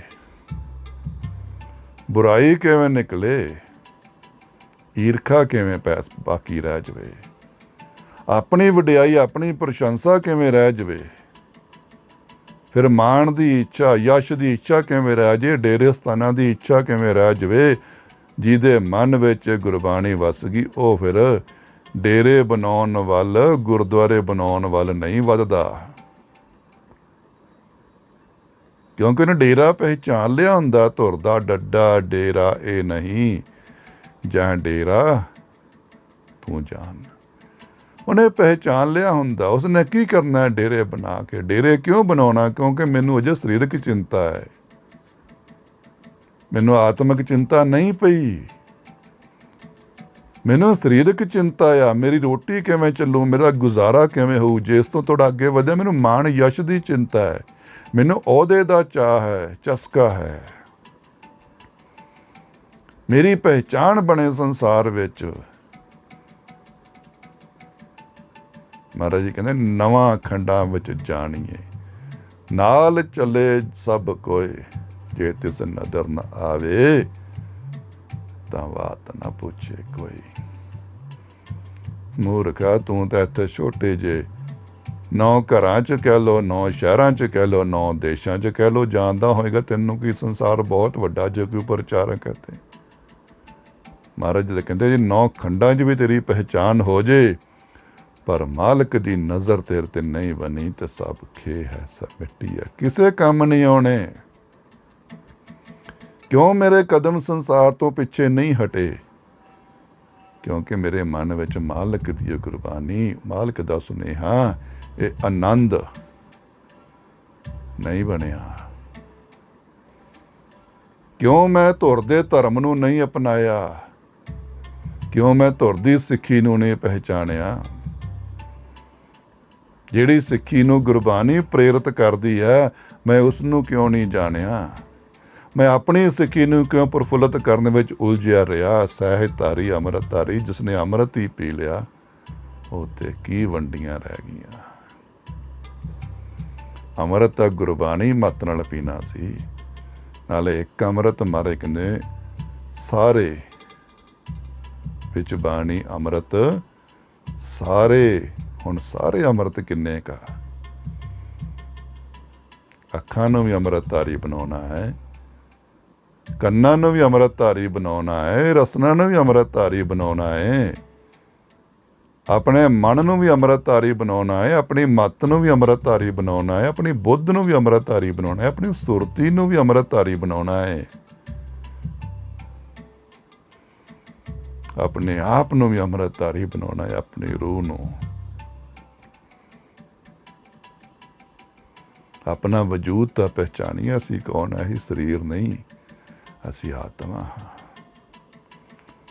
ਸਾਡਾ ਮਾਲਕ ਪਰਮਾਤਮਾ ਹੈ, ਸਾਡਾ ਧਰਮ ਪਰਮਾਤਮਾ ਹੈ, ਸਾਡਾ ਅੰਮ੍ਰਿਤ ਪਰਮਾਤਮਾ ਹੈ, ਸਾਡੀ ਮੰਜ਼ਿਲ ਪਰਮਾਤਮਾ ਹੈ, ਗੁਰਬਾਣੀ ਰਾਹ ਹੈ, ਗੁਰੂ ਰਾਹ ਹੈ।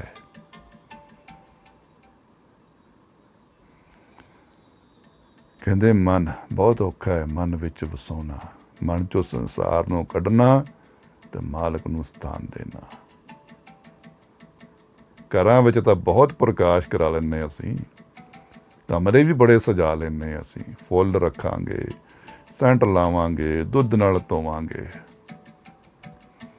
ਪਰ ਜਿੱਥੇ ਗੁਰੂ ਦਾ ਪ੍ਰਕਾਸ਼ ਹੋਣਾ, ਉਸ ਮਨ ਨੂੰ ਤਾਂ ਕਦੀ ਅਸੀਂ ਵਿਰਾਗ ਦੇ ਹੰਝੂਆਂ ਨਾਲ ਧੋਤਾ ਨਹੀਂ। ਬਾਹਰੋਂ ਤਾਂ ਜਿੰਨੇ ਮਰਜ਼ੀ ਵਿਹੜੇ ਭਾਵੇਂ ਦੁੱਧ ਨਾਲ ਧੋ ਲਈਏ, ਇਹ ਮੈਲ ਹੀ ਆਖਰ, ਕਿਉਂਕਿ ਹੈ ਤਾਂ ਬੇਜਾਨ ਚੀਜ਼ਾਂ ਦੇ ਬਣੇ ਆ ਨਾ, ਹੈ ਤਾਂ ਪੱਥਰ ਹੀ ਆ, ਭਾਵੇਂ ਫਰਸ਼ ਆ, ਸੋਨਾ ਤਾਂ ਹੈ ਤਾਂ ਬੇਜਾਨ ਹੀ ਆ ਨਾ। ਮਾਲਕ ਨੂੰ ਬੇਜਾਨ ਚੀਜ਼ਾਂ ਦੀ ਸੇਜ ਪਸੰਦ ਨਹੀਂ, ਮਾਲਕ ਨੂੰ ਉਹ ਸੇਜ ਪਸੰਦ ਆ ਜਿਹੜੀ ਬੰਦਿਆ ਤੇਰੀ ਆ, ਜਿਸ ਤੇ ਤੇਰੀ ਮਲਕੀਅਤ ਹੈ, ਜਿਹੜੀ ਤੇਰੇ ਨਾਂ ਤੇ ਵਸੀਅਤ ਕੀਤੀ ਹੋਈ ਦਾਤੇ ਨੇ, ਉਹ ਤੇਰੇ ਮਨ ਦੀ ਸੇਜ। ਤੇਰੀ ਮਲਕੀਅਤ ਤੇਰੇ ਮਨ ਦੀ ਹੈ। ਬਾਹਰ ਦੀਆਂ ਮਲਕੀਤਾਂ ਨਾ ਵੇਖ ਕੇ ਮੇਰਾ ਗੁਰਦੁਆਰਾ ਮੇਰੇ ਨਾਂ ਤੇ ਆ, ਘਰ ਮੇਰੇ ਨਾਂ ਤੇ, ਮੈਂ ਆਪਣੇ ਘਰ ਵਿੱਚ ਪ੍ਰਕਾਸ਼ ਕਰਵਾਉਣਾ, ਆਪਣੇ ਘਰ ਵਿੱਚ ਅਖੰਡ ਪਾਠ ਕਰਾਉਣਾ। ਅਖੰਡ ਪਾਠ ਨੂੰ ਤਾਂ ਅਸੀਂ ਬਦਨਾਮ ਕੀਤਾ ਪਿਆ। ਅਖੰਡ ਕਿਹਨੂੰ ਕਹਿੰਦੇ? ਜਿਸ ਦਾ ਖਾਤਮਾ ਨਹੀਂ ਹੋਣਾ। ਅਸੀਂ 3 ਦਿਨਾਂ 'ਚ ਸਮਾਪਤੀ ਵੀ ਕਰ ਦਿੰਦੇ ਹਾਂ। ਅਖੰਡ ਪਾਠ ਜੇ ਚੱਲ ਪਿਆ ਫਿਰ ਇਹ ਖਤਮ ਨਹੀਂ ਹੁੰਦਾ। ਇਹ ਵਿਚਾਰ ਆ, ਇਹ ਆਨੰਦ ਅਖੰਡ ਹੈ। ਇਹ ਸ਼ੁਰੂ ਹੋ ਜੇ ਆਨੰਦ ਦੀ ਬਾਣੀ ਜਦੋਂ ਚੱਲ ਪਈ, ਅਨਹਦ ਦੀ ਬਾਣੀ ਚੱਲ ਪਈ, ਫਿਰ ਅਖੰਡ ਕੀਰਤਨ ਹੁੰਦਾ ਹੈ। ਜਿੱਥੇ ਗੁਰੂ ਦਾ ਪ੍ਰਕਾਸ਼ ਕਰਨਾ ਸੀ, ਉਹ ਮਨ ਤਾਂ ਅੱਜ ਵੀ ਮੈਲੇ ਦਾ ਮੈਲਾ। ਜਿੱਥੇ ਹੁਕਮਨਾਮਾ ਜਾਣਾ ਚਾਹੀਦਾ ਸੀ, ਉੱਥੇ ਤਾਂ ਗਿਆ ਹੀ ਨਹੀਂ। ਜਿਸਨੇ ਹੁਕਮਨਾਮਾ ਮੰਨਣਾ ਸੀ, ਉਹਨੇ ਤਾਂ ਸੁਣਿਆ ਹੀ ਨਹੀਂ। ਸੁਣਿਆ ਤਾਂ ਕੰਨਾਂ ਨੇ। ਘਰ ਵਿੱਚ ਪ੍ਰਕਾਸ਼ ਕਰ ਲਿਆ। ਹੁਕਮਨਾਮਾ ਤਾਂ ਗੁਰੂ ਦਾ ਮਨ ਲਈ ਹੁੰਦਾ ਹੈ। ਜਿਸਨੂੰ ਕਹਿੰਦੇ ਨਾ ਮਨ ਮਾਨਿਆ। ਇੱਥੇ ਜਦੋਂ ਹੁਕਮਨਾਮਾ ਮਨ ਨੇ ਮੰਨਿਆ, ਫਿਰ ਕਹਿੰਦੇ ਆਏ ਮੇਰੀ ਮਾਏ ਹੁਣ ਗੁਰੂ ਮੈਂ ਪਾਇਆ। ਨਾ ਮਨ ਨੇ ਸੁਣਿਆ, ਨਾ ਮਨ ਨੇ ਮੰਨਿਆ, ਨਾ ਮਨ ਨੇ ਵਿਚਾਰੀ, ਨਾ ਮਨ ਨੇ ਅਪਣਾਇਆ। ਨਾ ਮਨ ਝੁਕਿਆ ਤੇ ਨਾ ਹੀ ਮਨ ਸਮਝ ਪਾਇਆ। ਕਿਉਂਕਿ ਮਨ ਇੱਕ ਪੁੱਲ ਸੀ ਜਿਹੜਾ ਮੇਰੀ ਆਤਮਾ ਨੂੰ ਜਗਾਉਂਦਾ। ਨਾ ਮੈਂ ਮਨ ਤੀਕਰ ਜਾ ਪਹੁੰਚਿਆ, ਮਨ ਦੀ ਸੇਜ ਨੂੰ ਧੋ ਪਾਇਆ। ਉਹ ਦੁੱਧ ਨਾਲ ਨਹੀਂ ਧੁਪਣਾ।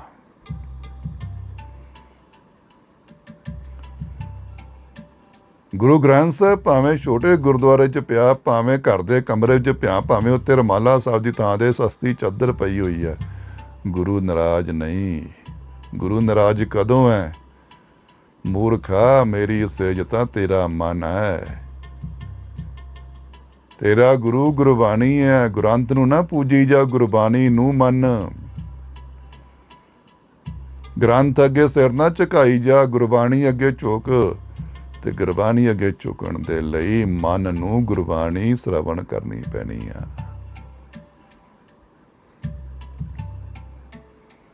ਮਨ ਨੂੰ ਸ਼ਰਵਣ ਕਰਨੀ ਪੈਣੀ, ਮਨ ਨੂੰ ਅਪਣਾਉਣੀ ਪੈਣੀ ਆ ਗੁਰੂ ਦੀ ਬਾਣੀ, ਗੁਰੂ ਦਾ ਹੁਕਮ, ਗੁਰੂ ਦੀ ਬੋਲੀ।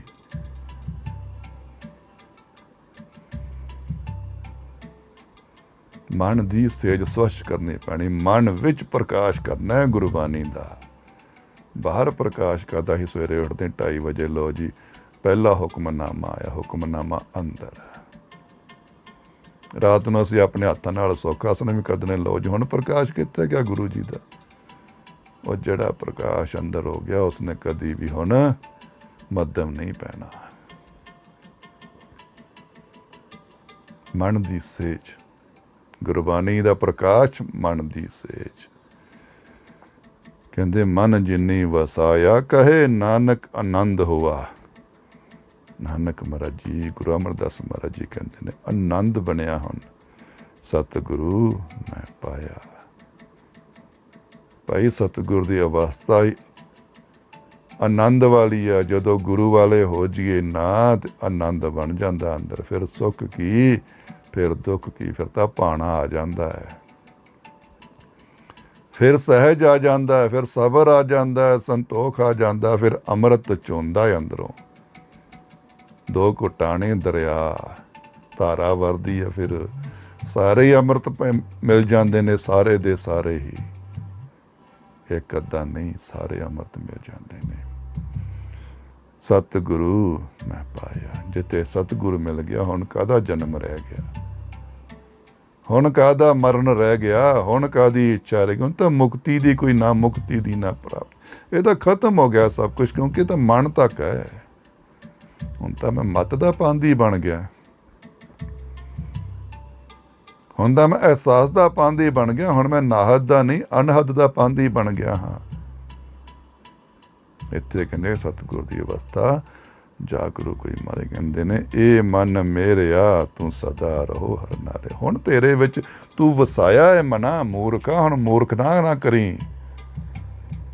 ਹੁਣ ਇਹ ਰਾਹ ਨਾ ਛੱਡੀ। ਹੁਣ ਗਲਤੀ ਨਾ ਕਰ ਲਈ ਕਿ ਗੁਰੂ ਨੂੰ ਵਸਾਇਆ ਮਨ ਵਿੱਚ ਪਲ ਦੋ ਪਲ ਲਈ, ਫਿਰ ਕੋਈ ਅੱਗੇ ਕੋਈ ਐਸੀ ਚੀਜ਼ ਆਵੇ, ਕਿਤੇ ਧਨ ਆਵੇ, ਕਿਤੇ ਰੂਪ ਆ ਜਾਵੇ ਤੇਰੇ ਅੱਗੇ, ਕਿਤੇ ਯਸ਼ ਆ ਜਾਏ, ਕਿਤੇ ਮਾਣ ਆ ਜਾਏ। ਕਿਉਂਕਿ ਜਿਵੇਂ ਜਿਵੇਂ ਭਗਤੀ 'ਚ ਵਧਾਂਗੇ, ਸੰਸਾਰਿਕ ਅਵਸਥਾ ਵੀ ਨਾਲ ਜੁੜਨ ਲੱਗ ਪੈਂਦੀਆਂ ਨੇ, ਸੰਸਾਰਿਕ ਚੀਜ਼ਾਂ ਵੀ ਨਾਲ ਜੁੜਨ ਲੱਗ ਪੈਂਦੀਆਂ। ਪਰ ਉਹਨਾਂ ਤੋਂ ਬਚਣਾ ਤਾਂ ਇਹੀ ਤਾਂ ਭਗਤੀ ਹੈ। ਇਹਨਾਂ ਤੋਂ ਬਚਣਾ ਹੈ। ਮਾਲਕ ਨੇ ਤਾਂ ਖਿਲਾਰਨੀਆਂ ਯੋਧਾਂ ਤੇ ਆ ਜਾ, ਜੇ ਸੂਰਾਂ ਤੇ ਆ ਜਾ, ਲੜਦਾ ਹੁਣ। ਮਹਾਰਾਜ ਜੀ ਕਹਿੰਦੇ ਨੇ ਇਹ ਮਨ ਮੇਰਿਆ, ਇਹ ਮੇਰੇ ਮਨਾ, ਤੂੰ ਸਦਾ ਰਹੋ ਹਰ ਨਾਲ। ਹੁਣ ਹਰੀ ਦਾ ਦਾਮਨ ਫੜ ਲਿਆ ਏ। ਹੁਣ ਮੇਰਾ ਗੁਰੂ ਹਰੀ ਦੇ ਨਾਲ ਇੱਕ ਹੋ ਗਿਆ। ਹੁਣ ਮੇਰੇ ਰੂਪ ਕਿਹੜੇ ਹੋ ਗਏ ਨੇ? ਮੇਰੀ ਮਤ ਸੁਰਤੀ ਦੇ ਰਾਹ ਚੱਲ ਪਈ ਆ। ਸੁਰਤੀ ਮੇਰੀ ਗੁਰੂ ਬਣ ਗਈ, ਸ਼ਬਦ ਹਰੀ ਫਿਰ ਮੇਰਾ ਹਰੀ ਹਰੀ ਬਣ ਜਾਏਗਾ। ਸ਼ਬਦ ਗੁਰੂ ਬਣ ਜਾਏਗਾ ਤੇ ਮਤ ਸੁਰਤੀ ਮੈਂ ਬਣ ਜਾਵਾਂਗਾ। ਸ਼ਬਦ ਗੁਰੂ ਜਦੋਂ ਫਿਰ ਹਰੀ ਦੇ ਰਾਹ ਚਲੇ ਗਏ, ਇੱਥੇ ਪਹੁੰਚ ਗਏ। ਕਹਿੰਦੇ ਨਾ ਹਰੀ ਇੱਕ ਪਲ ਨਾ ਵਿਛੜੀ। ਕਿਉਂਕਿ ਉਹਨੂੰ ਸੁਰਤੀ ਦਾ ਪਾਂਦੀ ਹੈ, ਸ਼ਬਦ ਤੇਰਾ ਗੁਰੂ ਹੈ, ਹੁਣ ਗਿਆਨ ਤੇਰਾ ਗੁਰੂ ਹੈ, ਅਨੁਭਵ ਤੇਰਾ ਗੁਰੂ ਹੈ, ਤੇਰਾ ਅਹਿਸਾਸ ਤੇਰਾ ਗੁਰੂ ਹੈ, ਤੇਰਾ ਸਹਿਜ ਤੇਰਾ ਗੁਰੂ, ਤੇਰੀ ਅਨਹਦ ਬਾਣੀ ਤੇਰਾ ਗੁਰੂ ਹੈ। ਹੁਣ ਇਹ ਪਾਂਦੀ ਜਿਹੜਾ ਬਣਿਆ ਨਾ, ਹੁਣ ਇਹ ਰਾਹ ਨਾ ਛੱਡੀ, ਫੜੀ ਰੱਖੀ ਇਹ ਪੱਲਾ ਮਾਲਕ ਦਾ, ਹਰੀ ਦਾ। ਤੇ ਜਿਸਨੇ ਹਰੀ ਦਾ ਪੱਲਾ ਫੜ ਲਿਆ, ਹੁਣ ਕੀ ਧਰਮ ਸਥਾਨ ਤੇ ਹੁਣ ਕੀ ਧਰਮ, ਹੁਣ ਤਾਂ ਮਾਲਕ ਇੱਕ ਹੈ। ਇਹ ਤਾਂ ਲੜਾਈਆਂ ਬਹੁਤ ਪਿੱਛੇ ਰਹਿ ਗਈਆਂ, ਹਿੰਦੂ ਮੁਸਲਿਮ ਸਿੱਖ ਈਸਾਈ ਦੀਆਂ। ਇਹ ਵਿਚਾਰਾਂ ਬਹੁਤ ਪਿੱਛੇ ਰਹਿ ਗਈਆਂ ਹੁਣ ਵੇਦਾਂ ਗ੍ਰੰਥਾਂ ਦੀਆਂ ਵੀ। ਇਹ ਧਰਮ ਸਥਾਨਾਂ ਦੀਆਂ ਜੋ ਸੀ ਮੇਰਾ ਤੇਰਾ ਸੀ, ਬਹੁਤ ਦੂਰ ਰਹਿ ਗਈਆਂ, ਬਹੁਤ ਦੂਰ ਛੱਡ ਆਇਆ। ਹੁਣ ਹਰੀ ਦੀ ਆਵਾਜ਼ ਸੁਣ, ਤੂੰ ਨਾ ਹਰੀ ਦੇ ਰਾਹ ਦਾ ਪਾਂਦੀ ਬਣ ਗਿਆ। ਪਹਿਲਾਂ ਤੂੰ ਸਥਾਨਾਂ ਦਾ ਪਾਂਦੀ ਸੀ, ਦੂਰ ਦੂਰ ਜਾਂਦਾ ਸੀ, ਕਿਤੇ ਧਾਮਾਂ ਤੇ, ਕਿਤੇ ਮੱਕੇ, ਕਿਤੇ ਹੇਮਕੁੰਡ, ਕਿਤੇ ਹਰਮੰਦਰ, ਕਿਤੇ ਮਹਾਰਾਸ਼ਟਰ ਨਾਦੇੜ, ਬਹੁਤ ਦੂਰ ਦੂਰ ਸਫ਼ਰ ਕਰਦਾ ਸੀ, ਕਿਉਂਕਿ ਤੈਨੂੰ ਹਰੀ ਦਾ ਰਾਹ ਨਹੀਂ ਮਿਲਿਆ ਸੀ। ਹਰੀ ਦਾ ਦਰਬਾਰ ਨਹੀਂ ਤੇਰੀ ਸੋਝੀ ਵਿੱਚ, ਤੇਰੀ ਮੱਤ ਵਿੱਚ ਪਿਆ ਸੀ ਕਿ ਹਰੀ ਦਾ ਦਰਬਾਰ ਕਿਤੇ। ਉਹ ਤਾਂ ਮੇਰੇ ਨਾਲ ਹੀ ਸੀ, ਮੈਂ ਹੀ ਹਰੀ ਦਾ ਦਰਬਾਰ ਸੀ। ਧੰਨ ਹਰੀ ਮੰਦਰ ਮਨਾ ਹੁਣ ਛੱਡੀ ਨਾ। ਇਹ ਮਨ ਮੇਰਿਆ ਤੂੰ ਸਦਾ ਰਹੋ ਹਰ ਨਾਲੇ, ਹਰ ਨਾਲ ਰਹਿ ਤੂੰ ਮਨ ਮੇਰੇ। ਹੁਣ ਹਰੀ ਅਨਹਦ ਦੇ ਨਾਲ ਰਹੀ, ਕਿਉਂਕਿ ਜਿਹੜੀ ਅਨਹਦ ਆ ਇਹ ਰਾਗ ਨੇ, ਇਹ ਪਰਿਵਾਰ ਆ ਜਿਹੜਾ ਪਰੀਆਂ ਗਾਉਂਦੀਆਂ ਪਈਆਂ ਹਰੀ ਦੇ ਸ਼ਬਦ ਗਾਉਣ ਆਈਆਂ ਨੇ ਤੇਰੀ ਅੰਦਰ। ਹੁਣ ਇਹਨਾਂ ਦਾ ਸੰਗ ਸਾਥ ਨਾ ਛੱਡੀ, ਹੁਣ ਇਹਨਾਂ 'ਚ ਲੀਨ ਹੋਇਆ ਰਹੀ। ਇਹ ਮਨ ਮੇਰਿਆ ਤੂੰ ਸਦਾ ਰਹੋ ਹਰ ਨਾਲੇ, ਹਰ ਨਾਲ ਰਹਿ ਤੂੰ ਮਨ ਮੇਰੇ, ਦੁੱਖ ਸਭ ਵਿਸਾਰਨਾ। ਹੁਣ ਇਸ ਅਵਸਥਾ ਵਿੱਚ ਦੁੱਖ ਕਿਹੜਾ ਰਹਿ ਗਿਆ? ਇਹ ਅਵਸਥਾ ਤਾਂ ਮਿਲੀ ਉਦੋਂ, ਦੁੱਖਾਂ ਸੁੱਖਾਂ ਤੋਂ ਗਾਂਹ ਲੰਘ ਗਏ, ਹੁਣ ਇੱਥੇ ਦੁੱਖ ਕਿਹੜਾ ਰਹਿ ਗਿਆ ਫਿਰ? ਕੀ ਹੁਣ ਕੋਈ ਸਰੀਰਕ ਕਸ਼ਟ ਬਾਕੀ ਰਹਿ ਗਏ? ਕੋਈ ਧਨ ਦੀ ਚਿੰਤਾ ਰਹਿ ਗਈ? ਇਹ ਤਾਂ ਆਨੰਦ ਬਣਿਆ ਹੀ ਉਦੋਂ ਸੀ ਜਦੋਂ ਮੈਂ ਦੁੱਖਾਂ ਸੁੱਖਾਂ ਤੋਂ ਅੱਗੇ ਲੰਘ ਚੁੱਕਾ ਸੀ। ਜਾਂ ਫਿਰ ਇੱਥੇ ਦੁੱਖ ਕਿਹੜਾ? ਮਹਾਰਾਜ ਜੀ ਕਹਿ ਰਹੇ ਨੇ, ਮਹਾਰਾਜ ਜੀ ਕਹਿੰਦੇ ਹੁਣ ਦੁੱਖ ਤੇਰਾ ਇੱਕੋ ਹੀ ਆ, ਉਹੀ ਪੀੜਾ ਹੈ, ਉਹੀ ਵਿਰਾਗ ਆ ਕਿਹੜਾ ਕਿ ਮੇਰੇ ਮਾਲਕਾ ਹੁਣ ਤੇਰੀ ਦੂਰੀ ਦਾ ਦੁੱਖ ਮੈਨੂੰ ਤੰਗ ਕਰਦਾ ਹੈ। ਮੈਂ ਤੇਰੀ ਯਾਦ ਅੰਦਰ ਬਣਾ ਲਈ ਆ, ਵਸਾ ਲਈ ਆ, ਤੇਰਾ ਸਥਾਨ ਵੀ ਮੈਂ ਅੰਦਰ ਬਣਾਇਆ ਹੋਇਆ। ਹੁਣ ਗੁਰੂ ਦੀ ਮੱਤ ਨਾਲ ਮੈਂ ਬਣਾਇਆ, ਪਰ ਤੈਨੂੰ ਅਜੇ ਵੇਖ ਨਹੀਂ ਸਕਿਆ ਮੈਂ। ਜਿਹਨੂੰ ਮੈਨੂੰ ਗੁਰੂ ਨੇ ਸਿੱਖਿਆ ਦਿੱਤੀ, ਗੁਰੂ ਦੀ ਮੱਤ ਸੀ, ਮੈਂ ਮਨ ਮੱਤ ਦਾ ਨਾਸ਼ ਕਰਕੇ ਗੁਰੂ ਦੀ ਮੱਤ ਦੇ ਨਾਲ ਮੈਂ ਸਾਰੇ ਕਰਮ ਕੀਤੇ। ਮਨ ਦੀ ਸੇਜ ਵੀ ਸਜਾਈ, ਅਨਹਦ ਤੱਕ ਪਹੁੰਚਿਆ ਮਾਲਕਾ। ਪਰ ਹੁਣ ਦੁੱਖ ਕਿਹੜਾ? ਹੁਣ ਮੇਰੇ ਗੁਰੂ, ਮੇਰੇ ਦਾਤੇ, ਮੇਰੀ ਸਤਿਗੁਰੂ, ਹੁਣ ਦੁੱਖ ਇੱਕੋ ਹੀ ਆ, ਉਹ ਕਿਹੜਾ? ਹੁਣ ਤੇਰੀ ਦੂਰੀ ਦਾ, ਤੈਨੂੰ ਵੇਖਣ ਦਾ। ਉਹ ਨਹੀਂ ਮੇਰਾ ਪੂਰਾ ਦੁੱਖ ਕੱਟਿਆ ਜਾ ਰਿਹਾ, ਤੇਰੇ ਦਰਸ਼ਨ ਕਰਨ ਦਾ।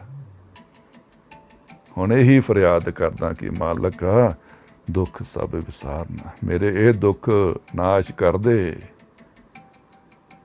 ਮੇਰਾ ਦੁੱਖ ਨਹੀਂ ਕੱਟਿਆ ਜਾ ਰਿਹਾ, ਖਤਮ ਨਹੀਂ ਹੋ ਰਿਹਾ, ਇਹ ਪੀੜਾ ਮੇਰੇ ਕੋਲ ਨਹੀਂ ਸਹੀ ਜਾਂਦੀ।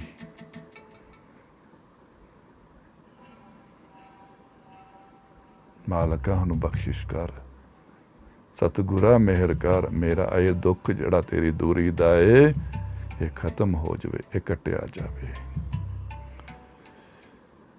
ਮਹਾਰਾਜ ਜੀ ਕਹਿੰਦੇ ਨੇ ਅੰਗੀਕਾਰ ਉਹ ਕਰੇ ਤੇਰਾ ਕਾਰਜ ਸਭ ਸਵਾਰਨਾ। ਇਹ ਸਤਿਗੁਰ ਦੇ ਸੁਨੇਹੇ ਨੇ, ਪਰੀਆਂ ਦੇ ਸੁਨੇਹੇ ਨੇ, ਇਹ ਅਨਹਦ ਦੇ ਸੁਨੇਹੇ ਨੇ। ਕੀ ਕਹਿੰਦੇ ਨੇ? ਤੇਰੇ ਅੰਗ ਸੰਗ ਹੁਣ ਮਾਲਕ ਹੈ। ਅੰਗੀਕਾਰ, ਤੇਰੇ ਅੰਗ ਸੰਗ ਰਹਿ ਕੇ ਹੁਣ ਕਾਰ ਕਰਦਾ ਪਿਆ। ਉਹ ਅੰਗੀਕਾਰ ਉਹ ਕਰੇ ਤੇਰਾ, ਹੁਣ ਤੇਰੇ ਸੱਜੇ ਖੱਬੇ ਅੰਦਰ ਬਾਹਰ ਅੱਗੇ ਪਿੱਛੇ, ਭਾਵੇਂ ਤੇਰੀ ਨਜ਼ਰਾਂ ਤੋਂ ਤੇਰੇ ਦਰਸ਼ਨਾਂ ਤੋਂ ਅਜੇ ਦੂਰ, ਪਰ ਤੇਰੇ ਹੁਣ ਕਾਰ ਉਹੀ ਕਰਦਾ, ਕਿਉਂਕਿ ਇਬਾਦਤ ਦੇ ਕਾਰ, ਇਹ ਅਨਹਦ ਦੀ ਕਾਰ ਉਹਦੀ ਰਹਿਮਤ ਤੋਂ ਬਿਨਾਂ ਨਾਮੁਮਕਿਨ ਹੈ। ਬੰਦੇ ਦਾ ਜ਼ੋਰ ਜ਼ਰੂਰ ਹੈ, ਪਰ ਫਲ ਉਹਦੇ ਹੱਥ ਹੈ। ਉਸ ਦੀ ਰਹਿਮਤ ਤੋਂ ਬਿਨਾਂ ਇਹ ਮੁਕਾਮ ਹਾਸਲ ਕਰ ਪਾਣਾ ਨਾਮੁਮਕਿਨ ਹੈ। ਅਹੰਕਾਰ ਆ ਕਿ ਮੈਂ ਕਰਦਾ, ਨਹੀਂ, ਇਹ ਤੂੰ ਕਰਦਾ ਹੈ। ਇਹ ਗੁਰੂ ਦਾ ਸੁਨੇਹਾ ਹੈ, ਇਹ ਗੁਰਬਾਣੀ ਦਾ ਸੁਨੇਹਾ ਹੈ, ਅਨਹਦ ਦਾ ਸੁਨੇਹਾ ਕੀ ਕਹਿੰਦੀ ਪਈ, ਹੌਸਲਾ ਦਿੰਦੀ ਆਪਣੇ ਸਿੱਖ ਨੂੰ, ਸ਼ਿਸ਼ਿਆਂ ਨੂੰ, ਅੰਗੀਕਾਰ ਉਹ ਕਰੇ ਤੇਰਾ ਕਾਰਜ ਸਭ ਸਵਾਰਨਾ। ਚਿੰਤਾ ਨਾ ਕਰ, ਫਿਕਰ ਨਾ ਕਰ, ਲੱਗਾ ਰਹੇ। ਆਪਣੇ ਮਨ ਵਿੱਚ ਨਾ ਨਿਕਲਣ ਦੇ ਵੀ ਆਪਣੇ ਮਾਲਕ ਦੀ ਯਾਦ ਨੂੰ। ਇਹ ਮਨ ਮੇਰਿਆ ਸਦਾ ਰਹੋ, ਹੋਰ ਲੱਗਾ ਰਹੀ। ਉਹ ਤੇਰਾ ਅੰਗੀਕਾਰ ਕਰੇਗਾ, ਕਰਦਾ ਪਿਆ ਏ। ਤੇਰਾ ਇਹ ਵੀ ਕਾਰਜ ਉਹ ਸਵਾਰੇਗਾ, ਆਪਣੇ ਹੱਥੀਂ ਸਵਾਰੇਗਾ। ਖੁਦ ਆਣ ਕੇ ਤੈਨੂੰ ਦਰਸ਼ਨ ਦੇਵੇਗਾ, ਖੁਦ ਆਣ ਕੇ ਤੈਨੂੰ ਦਿਦਾਰੇ ਦੇਵੇਗਾ। ਪਰ ਤੂੰ ਇਹ ਦਾਮਨ ਨਾ ਛੱਡੀ, ਆਪਣੇ ਮਨ ਦੀ ਸੇਜ ਵਿੱਚ ਉਸ ਨੂੰ ਉੱਠਣ ਨਾ ਦਈ। ਕਿਸ ਤਰ੍ਹਾਂ ਜਿਹੜਾ ਸੀ ਗੁਰੂ ਦੀ ਮੱਤ ਨਾਲ ਮੈਂ ਉਸ ਨੂੰ ਵਸਾਇਆ। ਹਜੇ ਮੈਂ ਮਾਲਕ ਤੱਕ ਨਹੀਂ ਪਹੁੰਚਿਆ, ਮੈਂ ਗੁਰੂ ਦੀ ਮੱਤ ਨਾਲ ਅਜੇ ਜੋ ਕਾਰਜ ਕਰ ਰਿਹਾ ਹਾਂ। ਤੇ ਗੁਰੂ ਹੀ ਹੌਸਲਾ ਦਿੰਦਾ, ਮਨਾ ਡੋਲ ਨਾ, ਅੰਗੀਕਾਰ ਹੋ ਕਰੇ ਤੇਰਾ ਕਾਰਜ ਸਭ ਸਵਾਰਨਾ। ਚਿੰਤਾ ਨਾ ਕਰ, ਤੇਰੇ ਅੰਮ੍ਰਿਤ ਦੇ ਵੀ, ਤੇਰੇ ਦਰਸ਼ਨ ਦੇ ਵੀ ਕਾਰਜ ਸਾਹਿਬ ਸਤਿਗੁਰੂ ਆਪ ਸਵਾਰੇਗਾ। ਸਭਨਾ ਗੱਲਾਂ ਸਮਰੱਥ ਸੁਆਮੀ। ਉਹ ਪੂਰਨ ਸਮਰੱਥ ਹੈ। ਕੋਈ ਅਜਿਹਾ ਕਾਰਜ ਨਹੀਂ ਜਿਹੜਾ ਉਹ ਕਰ ਨਹੀਂ ਸਕਦਾ। ਕੋਈ ਅਜਿਹਾ ਸਵਾਲ ਨਹੀਂ ਜਿਸ ਦਾ ਉਹਦੇ ਕੋਲੇ ਹੱਲ ਨਹੀਂ। ਕੋਈ ਐਸੀ ਮੁਸ਼ਕਿਲ, ਕੋਈ ਐਸੀ ਪਰੇਸ਼ਾਨੀ ਨਹੀਂ ਜਿਸ ਦਾ ਉਸਦੇ ਕੋਲ ਇਲਾਜ ਨਹੀਂ। ਉਹ ਸਮਰੱਥ ਹੈ, ਪੂਰਨ ਸਮਰੱਥ ਹੈ, ਹਰ ਗੱਲ ਵਿੱਚ ਸਮਰੱਥ ਹੈ, ਹਰ ਕਰਮ ਵਿੱਚ ਸਮਰੱਥ ਹੈ। ਚਿੰਤਾ ਨਾ ਕਰ, ਸਭਨਾ ਗੱਲਾਂ ਸਮਰੱਥ ਸੁਆਮੀ। ਉਹ ਸਮਰੱਥ ਹੈ, ਚਿੰਤਾ ਨਾ ਕਰੋ, ਮੁਕੰਮਲ ਹੈ, ਪੂਰਨ ਹੈ। ਸੋ ਕਿਉਂ ਮਨ ਵਸਾਰੇ। ਬਸ ਹੁਣ ਵਿਸਰਨ ਨਾ ਦੇ ਆਪਣੇ ਮਨ ਚ ਉਸ ਨੂੰ। ਉਸ ਤੂੰ ਸਮਰੱਥ ਸੁਆਮੀ ਦੇ ਲੜ ਲੱਗਾ ਹੁਣ, ਜਿਹੜਾ ਕਿ ਮੁਕੰਮਲ ਹੈ, ਜਿਹੜਾ ਕਿ ਕੰਪਲੀਟ ਹੈ, ਸਰਵ ਗੁਣ ਹੈ। ਉਸ ਨੂੰ ਹੁਣ ਆਪਣੇ ਮਨ ਵਿੱਚੋਂ ਦੂਰ ਨਾ ਕਰੀ। ਇਹ ਯਾਦ ਬਣੀ ਹੈ, ਬੜੀ ਮੁਸ਼ਕਿਲ ਬਣਦੀ ਹੈ। ਸੰਸਾਰ ਦੀ ਯਾਦ ਕਿੱਥੇ ਛੁੱਟਦੀ ਹੈ। ਸੰਸਾਰ ਦੇ ਰੋਣੇ ਕਿੱਥੇ ਛੱਡੇ ਜਾਂਦੇ ਨੇ। ਸੰਸਾਰ ਦੀਆਂ ਚਾਹ ਕਿੱਥੇ ਛੱਡੀ ਜਾਂਦੀ ਹੈ। ਇਹ ਅਵਸਥਾ ਕਹਿੰਦੇ ਮਾਲਕ ਦੀ ਯਾਦ ਜਿਹਦੇ ਅੰਦਰ ਬਣੀ ਹੈ, ਹੁਣੇ ਮੌਕਾ ਨਾ ਗਵਾਈ। ਇਹ ਅਵਸਥਾ ਬਹੁਤ ਔਖੀ ਬਣਦੀ ਹੈ। ਗਵਾਚ ਗਈ ਤਾਂ ਫਿਰ ਦੁਬਾਰਾ ਨਹੀਂ ਬਣਦੀ। ਬਹੁ ਉਸਕਾ ਵਿਸ਼ਵਾਸ ਨਾ, ਧੋਖਾ ਨਾ ਕਰ ਬੈਠੀ ਕਿਤੇ। ਹੁਣ ਕਿਤੇ ਡੋਲ ਨਾ ਜਾਈ। ਫਿਰ ਇਮਤਿਹਾਨ ਵੀ ਆਉਣਗੇ, ਪਰਖਾਂ ਵੀ ਆਉਣਗੀਆਂ, ਦੁੱਖ ਵੀ ਆਉਣਗੇ, ਪਰ ਮਹਾਰਾਜ ਕਹਿੰਦੇ ਆਪੇ ਹਰੂਗਾ ਤੇਰੇ ਦੁੱਖ, ਤੇਰੇ ਵਿਸਾਰ ਦੇਵੇਗਾ। ਪਰ ਤੇਰਾ ਕੰਮ ਇੱਕੋ ਹੀ ਹੈ, ਮਨ ਚੋਂ ਨਾ ਵਿਸਾਰੀ ਉਸਨੂੰ। ਰਸਨਾ ਭਾਵੇਂ ਗੱਲਾਂ ਕਰੇ, ਪਰ ਮਨ ਤੂੰ ਹੀ ਤੂੰ ਕਰੇ। ਕਦਮ ਭਾਵੇਂ ਸਫ਼ਰ ਕਰਨ, ਮਨ ਖੜ ਜਵੇ। ਅੱਖਾਂ ਭਾਵੇਂ ਸੰਸਾਰ ਵੇਖਣ, ਮਨ ਉਹਨੂੰ ਵੇਖੇ। ਇਹ ਨਾ ਵਿਸਰਨ ਦੇਵੀ ਹੁਣ। ਸਭਨਾ ਗੱਲਾਂ ਸਮਰੱਥ ਸੁਆਮੀ, ਸੋ ਕਿਉ ਮਨੋ ਵਿਸਾਰੇ। ਕਹੇ ਨਾਨਕ ਮਨ ਮੇਰੇ, ਸਦਾ ਰਹੋ ਹਰਨਾਲੇ। ਨਾਨਕ ਮਹਾਰਾਜ ਆਪਣੇ ਮਨ ਨੂੰ ਕਰੇ, ਮਨਾ ਚਿੰਤਾ ਨਾ ਕਰ। ਹੁਣ ਤੂੰ ਸਮਰੱਥ ਸੁਆਮੀ ਦੀ ਰਾਹ ਤੇ ਚੱਲਿਆ ਹੋਇਆ ਹੈ। ਆਪਣੇ ਆਪ ਨੂੰ ਅਡੋਲ ਬਣਾ, ਡੋਲਣ ਨਾ ਦੇਵੀਂ। ਹੁਣ ਘਬਰਾਹਟ ਦਾ ਸਮਾਂ ਨਹੀਂ ਹੈ। ਹੁਣ ਚਿੰਤਾ ਦਾ ਸਮਾਂ ਨਹੀਂ ਹੈ। ਹੁਣ ਦੁੱਖਾਂ ਦਾ ਚਿੰਤਾ ਨਾ ਕਰ। ਹੁਣ ਪਕੜ ਬਣਾ ਕੇ ਰੱਖ ਆਪਣੇ ਮਨ ਤੇ, ਮਨ ਦੀ ਤੇ ਉਸ ਮਾਲਕ ਦੀ ਯਾਦ ਦੀ ਪਕੜ ਬਣਾ ਕੇ ਰੱਖ। ਹੁਣ ਇਹ ਪਕੜ ਢਿੱਲੀ ਨਾ ਪੈਣ ਦੇਈ। ਇਸ ਪਕੜ ਨੂੰ ਮਜ਼ਬੂਤੀ ਦੇ। कहे नानक मन मेरे मेरे मना, सदा रहो हरि नाले। हर सवास उसकी याद विच खुबिया रहे, गवाचिया रहे। महाराज कहते साचे साहिबा क्या नहीं कर तेरे। मन का वैराग एक उठिया, सवाल उठता है, अवस्था बोलती है अंदरों, मालका की नहीं तेरे कोले। सच्चे पातशाह तू समर्थ है, तू स्वामी है, तू दाता है, तू साहिब है, तू साई है, तेरे कोले की नहीं कर तेरे। करता तेरे सब कुछ है, सब कुछ तो तेरे घरों ही है। जो असी दाता भी है, भावें संसार भी है, खंड ब्रह्मंड तेरे घर चों निकले ने, तेरे करके ही है। करता तेरे सब कुछ है, जिस दे सो पावे। पर जिस ते तेरी नजर बने मालका, यही तो औखा है। जिस ते तेरी बख्शिश बने, जिस ते तेरी खुशी बनती है, जिस ते तेरी रहमत होंदी है, उही पाउंदा है। जिस दे सो पावे। हुण अगे चीज़ की गल भी कर रहे हैं मालक। मेरे वर्गे मनमुखी कहणगे हाँ हुण चीज़ां दातां मिलण दा समा आ गया, हुण दातां मिलणगियां। पर नाले मरने की घर तेरे सब कुछ है, जिस दे सो पावे। हुण की कहंदे ने, की दात सदा सिफत सलाह तेरी, नाम मन वसावे। मालका हुण दातां तो उत्ते उठ गया मेरा मन। ये अवस्था आउंदी ही उदों जो दातां तो उठ के दाते वल हो जाइए। संसारिक विचार तो उठ के अध्यात्मक विचार वल हो गए हैं। ये हुण सिख दी अवस्था बनती पई, एक पूर्ण मुकम्मल सिख दी सिष्या दी खालस अवस्था बनती पई है। इत्थे हिंदू मुस्लिम सिख ईसाई दा कोई रौला नहीं। दाता एक है ते सानू भी एक ही होना पैना अंदरों।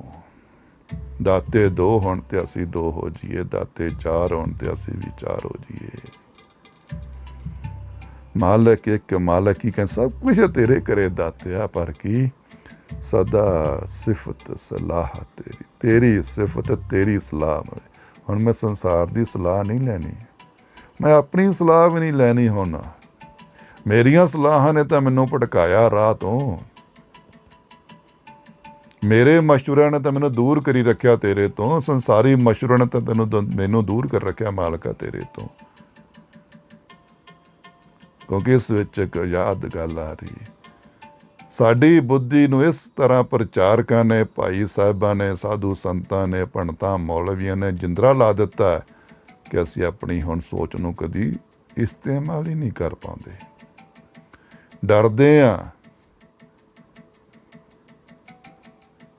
सानू अद्धियां कई लोगों को ज्ञान भी हुंदा है कि नहीं जो असी कर रहे हाँ एक दिखावा जिहा महज। पर की वो डर, इन्ना डर दा ताला इन्ना ला दिता साडी मत नूं कि असी जानदे होए भी उस मार्ग ते, सत दे मार्ग ते चल नहीं पाउंदे। क्योंकि मालिक दी सलाह नहीं ना अजे मननी आई, गुरबाणी दी सलाह नहीं ना अजे मननी आई। मशवरा गुरबाणी नाल नहीं करना आया, मशवरा गुरु नाल नहीं करना आया, मशवरा संसार नाल करदा पिया ना तू, भाई साहबां नाल प्रचारकां नाल करदा पिया तू। तां जे मशवरे सलाहां गुरु नाल सलाह कर, अपने मन तो अपनी मत नाल सलाह कर, अपने अंदर नाल सलाह कर, उत्थे मशवरा कर। फिर देख तेनों राह क्यों नहीं मिलता। गुलामी तां छड्ड के वेख, डर तां छड्ड के वेख, आज़ाद हो परिंदिया। महाराज जी कहते ने सदा सिफत सलाह तेरी, तेरी सिफत तेरी सलाह, तेरी सलाह नाल तेनू सलावांगा। हुण मैं हुण जिवें दुनिया मैनू कहंदी सी कि इस दिन नूं इंज सलाउणा, इस तरीके नाल सलाउणा आ कपड़े पाउणे चाहीदे ने, आ लिबास पाउणे चाहीदे ने, सवेरे आ करना चाहिए, शाम नूं आ करना चाहिए। नहीं, हुण तां मैं तेरी सलाह दे नाल तेनू सलावांगा। ਤੇਰੇ ਮਸ਼ਵਰੇ ਨਾਲ ਤੈਨੂੰ ਚਾਹਾਂਗਾ, ਤੇਰੀ ਸਿਫਤ ਹੁਣ ਤੇਰੀ ਸਲਾਹ ਨਾਲ ਹੀ ਕਰਾਂਗਾ, ਤੇਰੀ ਸਿਫਤ ਸਲਾਹ ਤੇਰੀ, ਨਾਮ ਮਨ ਵਸਾਵੇ। ਹੁਣ ਤਾਂ ਮਾਲਕਾ ਤੇਰਾ ਨਾਮ, ਨਾਮ ਕੀ ਵਾਹਿਗੁਰੂ ਨਾਮ ਹੈ, ਨਾਮ ਮਾਲਕ ਆਪ ਹੈ, ਮਾਲਕ ਦੀ ਯਾਦ ਨਾਮ ਹੈ, ਮਾਲਕ ਦਾ ਪ੍ਰੇਮ ਨਾਮ ਹੈ, ਇੱਕ ਹੋ ਜਾਣਾ ਨਾਮ ਹੈ। ਅਜੇ ਵਾਹਿਗੁਰੂ ਜਪਦਾ ਤੇ ਰਾਮ ਰਾਮ ਨੂੰ ਨਫ਼ਰਤ ਕਰਦਾ। ਗੁਰਬਾਣੀ ਨੇ ਤਾਂ ਸਾਰੇ ਭਰਮ ਕੱਢੇ ਨੇ। ਰਾਮ ਦਾ ਨਾਮ ਵੀ, ਵਾਹਿਗੁਰੂ ਵੀ, ਅੱਲਾ ਵੀ, ਸਾਈਂ ਵੀ, ਬੀਠਲ ਵੀ, ਅਸੰਖ ਨਾਮ ਲੈ ਲੈ ਕੇ ਤੇਰੀ ਕਰੀ ਇਬਾਦਤ। ਨਾਮ ਜਿਹੜਾ ਮਰਜੀ ਜਪਦੇ ਪਏ, ਵਾਹਿਗੁਰੂ ਜਪਦਾ, ਹਰੀ ਜਪਦਾ, ਮੌਲਾ ਜਪਦਾ, ਪਰ ਅੰਦਰ ਇੱਕ ਹਰੀ ਬਣ ਗਿਆ, ਅੰਦਰ ਇੱਕ ਬਣ ਗਿਆ ਮੇਰੇ ਅੰਦਰ, ਮੇਰੇ ਇੱਕ ਦੇ ਪ੍ਰਤੀ ਸ਼ਰਧਾ, ਇੱਕ ਦੇ ਪ੍ਰਤੀ ਵਿਸ਼ਵਾਸ, ਇੱਕ ਦੇ ਪ੍ਰਤੀ ਪ੍ਰੇਮ ਹੈ, ਉਹ ਨਾਮ ਬਣਦਾ ਹੈ। ਅੰਦਰ ਮੇਰੇ ਅਨੇਕ ਨੇ ਤੇ ਸ਼ਬਦ ਮੈਂ ਇੱਕ ਫੜਿਆ ਹੋਇਆ ਨਹੀਂ। ਮੈਂ ਵਾਹਿਗੁਰੂ ਤੋਂ ਇਲਾਵਾ ਕੁਛ ਹੋਰ ਜਪਦਾ ਹੀ ਨਹੀਂ। ਗੁਰਬਾਣੀ ਤਾਂ ਹਰੀ ਜਪਨ ਨੂੰ ਵੀ ਕਹਿੰਦੇ, ਹਰੀ ਹਰ, ਹਰੀ ਹਰ, ਰਾਮ ਰਾਮ, ਰਾਮ ਰਾਮ, ਗੁਰੂ ਗੁਰੂ, ਗੁਰੂ ਗੁਰੂ, ਬੀਠਲ ਬੀਠਲ, ਰਾਮਾ ਰਾਮਾ,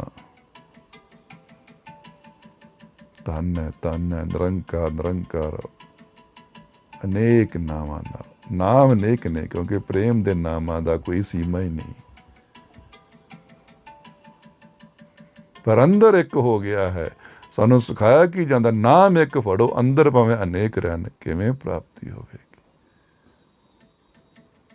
ਨਾਮ ਭਾਵੇਂ ਅਨੇਕ ਨੇ, ਦਰ ਭਾਵੇਂ ਅਨੇਕ ਨੇ, ਪਰ ਮੈਂ ਅੰਦਰੋਂ ਹੁਣ ਇੱਕ ਹਾਂ। ਝੁਕਦਾ ਭਾਵੇਂ ਮੈਂ ਜਿੱਥੇ ਮਰਜ਼ੀ, ਪਰ ਝੁਕਦਾ ਹੁਣ ਮੈਂ ਇੱਕ ਅੱਗੇ ਹਾਂ, ਜਿਹੜਾ ਕਿ ਮੇਰੇ ਅੰਦਰ ਆ ਤੇ ਬਾਹਰ ਹੈ। ਇਸ ਚੀਜ਼ ਦੀ ਗੱਲ ਕਰਦੇ ਮਾਰੇ ਕਹਿੰਦੇ ਨੇ, ਕੀ ਨਹੀਂ ਤੇਰੇ ਘਰ, ਕਿਹੜਾ ਸਦਾ ਸਿਫਤ ਸਲਾਹ ਤੇਰੀ, ਨਾਮ ਮਨ ਵਸਾਵੇ, ਨਾਮ ਜਿਨ ਕੇ ਮਨ ਵਸਿਆ ਤੇ ਵਾਜੇ ਸ਼ਬਦ ਕਨੇਰੇ। ਜਿਹਦੇ ਅੰਦਰ ਪ੍ਰੇਮ ਦੀ ਅਵਸਥਾ ਬਣ ਗਈ, ਜਿਹਦੇ ਅੰਦਰ ਤੂੰ ਆ ਕੇ ਵਸ ਗਿਆ ਹੁਣ, ਤੇ ਕਿਵੇਂ ਨਹੀਂ ਹੁਣ ਸ਼ਬਦ ਵੱਜਣ। ਕਿਉਂ ਅਨਹਦ ਤੋਂ ਦੂਰ ਰਹਿ ਗਿਆ, ਕਿਉਂ ਮੈਂ ਅਨਾਹਦ ਤੋਂ ਦੂਰ ਰਹਿ ਗਿਆ, ਕਿਉਂਕਿ ਮੇਰਾ ਅੰਦਰ ਇੱਕ ਨਹੀਂ ਨਾ ਹੋਇਆ। ਇੰਦਰੀਆਂ ਮੇਰੀ ਅਲੱਗ ਰਾਹ ਭਟਕੀਆਂ ਹੋਈਆਂ ਨੇ, ਵਿਚਾਰ ਮੇਰੀ ਕੁਛ ਹੋਰ ਕਹਿ ਰਹੀ, ਮੱਤ ਮੇਰੀ ਕੁਛ ਹੋਰ ਕਹਿ ਰਹੀ, ਮਨ ਮੇਰਾ ਕੁਛ ਹੋਰ ਕਹਿ ਰਿਹਾ। ਅੰਦਰ ਤਾਂ ਮੇਰੇ ਕਲ ਯੁੱਗ ਬਣਿਆ ਪਿਆ, ਕਲੇਸ਼ ਬਣਿਆ ਪਿਆ। ਅੰਦਰ ਇੱਕ, ਜਿੱਥੇ 10 ਇੰਦਰੀਆਂ ਖੜ ਗਈਆਂ,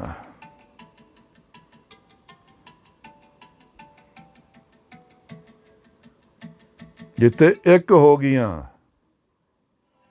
ਅੱਖਾਂ, ਜ਼ੁਬਾਨ ਤੇ ਕੰਨ, ਇਹ ਜਿੱਥੇ ਇੱਕ ਹੋ ਗਏ, 2 ਕੰਨ, 2 ਅੱਖਾਂ ਤੇ ਰਸਨਾ, ਇਹ ਪੰਜੇ ਜਦੋਂ ਇੱਕ ਹੋ ਗਏ, ਫਿਰ ਪਿਆਲਾ ਬਣਦਾ ਹੈ, ਫਿਰ ਬਾਟਾ ਬਣਦਾ ਹੈ, ਫਿਰ ਆ ਰਸ ਚੋਂਦਾ ਹੈ ਵਿੱਚ, ਫਿਰ ਮਨ ਖੰਡਾ ਬਣ ਕੇ ਵਿੱਚ ਘੁੰਮਦਾ ਏ। ਫਿਰ ਅਨਹਦ ਦੇ ਪਤਾਸੇ ਪੈਂਦੇ ਨੇ, ਸ਼ਬਦ ਪੈਂਦਾ ਵਿੱਚ ਅਨਹਦ ਦਾ, ਫਿਰ ਗੁਰੂ ਕੋਟਾ ਲਾਉਂਦਾ, ਫਿਰ ਗੋਬਿੰਦ ਆਪ ਅੰਮ੍ਰਿਤ ਛਕਾਉਂਦਾ ਏ, ਫਿਰ ਅੰਮ੍ਰਿਤਧਾਰੀ ਬਣਦਾ ਏ। ਇੰਨਾ ਸੌਖਾ ਨਹੀਂ ਕਿ ਗਏ ਕਿਸੇ ਗੁਰਦੁਆਰੇ ਜਿੱਥੇ ਮਰਜ਼ੀ ਅੰਮ੍ਰਿਤਧਾਰੀ ਬਣਨਾ, ਜੀ ਮੈਨੂੰ ਅੰਮ੍ਰਿਤ ਛਕਾ ਦਿਓ। ਅੱਕ ਜਾਂਦਾ ਬੰਦਾ, ਬਥੇਰੇ ਅੱਕੇ ਵੇਖੇ ਨੇ, ਸਾਲ 2 ਸਾਲ ਬਾਅਦ ਲਾ ਕੇ ਸਰੀਰ ਸਭ ਕਿਲੀ ਟੰਗ ਦਿੰਦਾ। ਉਹ ਜਿਹੜਾ ਇੱਕ ਵਾਰੀ ਅੰਮ੍ਰਿਤਧਾਰੀ ਹੋ ਗਿਆ, ਉਹ ਪਿੱਛੇ ਮੁੜਦਾ, ਕਿਉਂਕਿ ਅੰਮ੍ਰਿਤ ਜਿੱਥੋਂ ਛਕਣਾ ਸੀ ਉੱਥੋਂ ਤਾਂ ਮੈਂ ਛਕਿਆ ਨਹੀਂ। ਅੰਮ੍ਰਿਤ ਛਕਣਾ ਸੀ ਤੁਰਦਾ, ਤੁਰ ਤੋਂ ਗੁਰੂ ਤੋਂ ਛਕਣਾ ਸੀ, ਅੰਦਰਲੇ 5 ਪਿਆਰਾਂ ਤੋਂ ਛਕਣਾ ਸੀ, ਇੰਦਰੀਆਂ ਨੂੰ ਛਕਾਉਣਾ ਸੀ, ਆਪਣੇ ਮਨ ਨੂੰ ਛਕਾਉਣਾ ਸੀ। ਅੰਮ੍ਰਿਤ ਕਿਰਦਾਰ ਬਣਾਉਣਾ ਸੀ, ਸਿੱਖ ਕਿਰਦਾਰ ਬਣਾਉਣਾ ਸੀ, ਗੁਰਬਾਣੀ ਨੂੰ ਕਿਰਦਾਰ ਬਣਾਉਣਾ ਸੀ, ਗੁਰੂ ਦੀ ਸਿੱਖਿਆ ਨੂੰ ਕਿਰਦਾਰ ਬਣਾਉਣਾ ਸੀ। ਮੈਂ ਤਾਂ ਵਿਚਾਰਾਂ ਵਿੱਚ ਹੀ ਉਲਝ ਗਿਆ, ਕਕਾਰਾਂ ਵਿੱਚ ਹੀ ਉਲਝ ਗਿਆ। ਮੈਂ ਤਾਂ, ਨਾਨਕ ਨੇ ਤਾਂ ਕਿਰਦਾਰ ਦਿੱਤਾ ਹੀ ਸਿੱਖ ਨੂੰ, ਕਿਰਦਾਰ ਹੈ ਤੂੰ। ਮੈਂ ਵਿਚਾਰ 'ਚ ਉਲਝ ਗਿਆ, ਮੈਂ ਗਾਉਣ ਵਿੱਚ ਉਲਝ ਗਿਆ, ਮੈਂ ਪਾਉਣ ਵਿੱਚ ਉਲਝ ਗਿਆ ਬਾਣੇ। ਨਾਮ ਜਿਨ ਕੇ ਮਨ ਵਸਿਆ ਵਾਜੇ ਸ਼ਬਦ ਕਨੇਰੇ। ਹੁਣ ਅੰਦਰ ਆਨੰਦ ਦੀਆਂ ਤੂਤੀਆਂ ਬੋਲਦੀਆਂ ਨੇ। ਕਹੇ ਨਾਨਕ ਸੱਚੇ ਸਾਹਿਬ ਕਿਆ ਨਹੀਂ ਕਰਤੇ ਰੇ। ਫਿਰ ਇੱਥੇ ਮਾਰੇ ਕਹਿੰਦੇ ਕੀ ਨਹੀਂ ਤੇਰੇ ਘਰ, ਆਨੰਦ ਵੀ ਤੇਰੇ ਘਰ ਹੀ ਹੈ, ਇਹ ਅਨਹਦ ਵੀ ਤੇਰੇ ਅੰਦਰ ਘਰ ਹੀ ਹੈ ਮਾਲਕਾ, ਇਹ ਸਹਿਜ ਵੀ ਤੇਰੇ ਘਰ ਹੈ, ਅੰਮ੍ਰਿਤ ਵੀ ਤੇਰੇ ਘਰ ਹੈ। ਤਾਂ ਮੰਗਣ ਦੇ ਉੱਤੇ ਉਹਦੇ ਘਰ ਸਭ ਕੁਛ ਸਮਰੱਥ ਹੈ। ਅਸੀਂ ਕੀ ਮੰਗਦੇ ਪਏ? ਅਸੀਂ ਆਪਣੀ ਵੇਖੀਏ ਅਵਸਥਾ। ਅਸੀਂ ਤਾਂ ਮੰਗਦੇ ਦਾਤਾ ਰਹਿੰਦੇ ਹਾਂ, ਸਰੀਰਕ ਸੁੱਖ ਮੰਗਦੇ ਰਹਿੰਦੇ ਹਾਂ। ਮਾਰੇ ਕਹਿੰਦੇ ਬਿਨ ਤੁਧ ਹੋਰ ਜੇ ਮੰਗਣਾ ਸਿਰ ਦੁੱਖਾਂ ਕੇ। ਇਹ ਦੁੱਖ ਆਪਦੇ ਹੱਥੀਂ ਮੰਗੇ। ਨਾਸ਼ਵਾਨ ਚੀਜ਼ਾਂ ਜਿੰਨੀਆਂ ਮਰਜ਼ੀ ਮਹਿੰਗੀਆਂ ਹੋਣ, ਪਰ ਹੈ ਤਾਂ ਦੁੱਖ ਹੀ ਆ ਨਾ। ਮਹਿੰਗੀ ਕਾਰ ਲੈ ਲਓ, ਮਹਿੰਗਾ ਹੀਰਾ ਲੈ ਲਓ, ਮਹਿੰਗਾ ਸੋਨਾ ਪਾ ਲਓ, ਮਹਿੰਗਾ ਮਕਾਨ ਬਣਾ ਲਓ, ਹੈ ਤਾਂ ਦੁੱਖ ਹੀ ਆ। ਕਿਉਂਕਿ ਮੰਗਣਾ ਨਹੀਂ ਆਇਆ। ਮੰਗਣਾ ਕਿਉਂ ਨਹੀਂ ਆਇਆ? ਕਿਉਂਕਿ ਮੈਂ ਗੁਰਬਾਣੀ ਨਾਲ ਸਲਾਹ ਨਹੀਂ ਨਾ ਕੀਤੀ। ਗੁਰੂ ਨਾਲ ਤਾਂ ਕਦੀ ਮੈਂ ਸਲਾਹ ਹੀ ਨਹੀਂ ਕੀਤੀ। ਮੈਂ ਤਾਂ ਸਲਾਹ ਹੀ ਆਪਣੀ ਮਨ ਦੀ ਕਰਦਾ ਰਿਹਾ। ਗੁਰੂ ਦੀ ਸੁਣੀ ਬਹੁਤ ਮੈਂ, ਕੋਈ ਸ਼ੱਕ ਨਹੀਂ, ਗੁਰਬਾਣੀ ਸੁਣੀ ਬਹੁਤ, ਸਤਸੰਗ ਸੁਣਿਆ ਬਹੁਤ ਮੈਂ, ਪਰ ਮੈਂ ਮਨ ਮਤ ਨਹੀਂ ਛੱਡ ਪਾਇਆ। ਤੇ ਜਿੰਨਾ ਚਿਰ ਮਨ ਮਤ ਦਾ ਤਿਆਗ ਕਰਕੇ ਗੁਰੂ ਦੀ ਮੱਤ ਤੇ ਨਹੀਂ ਤੁਰਿਆ ਜਾਂਦਾ, ਕਿੱਥੋਂ ਮੈਨੂੰ ਮੰਗਣਾ ਆਉਂਦਾ? ਮੰਗਣਾ ਤਾਂ ਦਾਤੇ ਕੋਲੋਂ ਦਾਤੇ ਨੂੰ ਸੀ।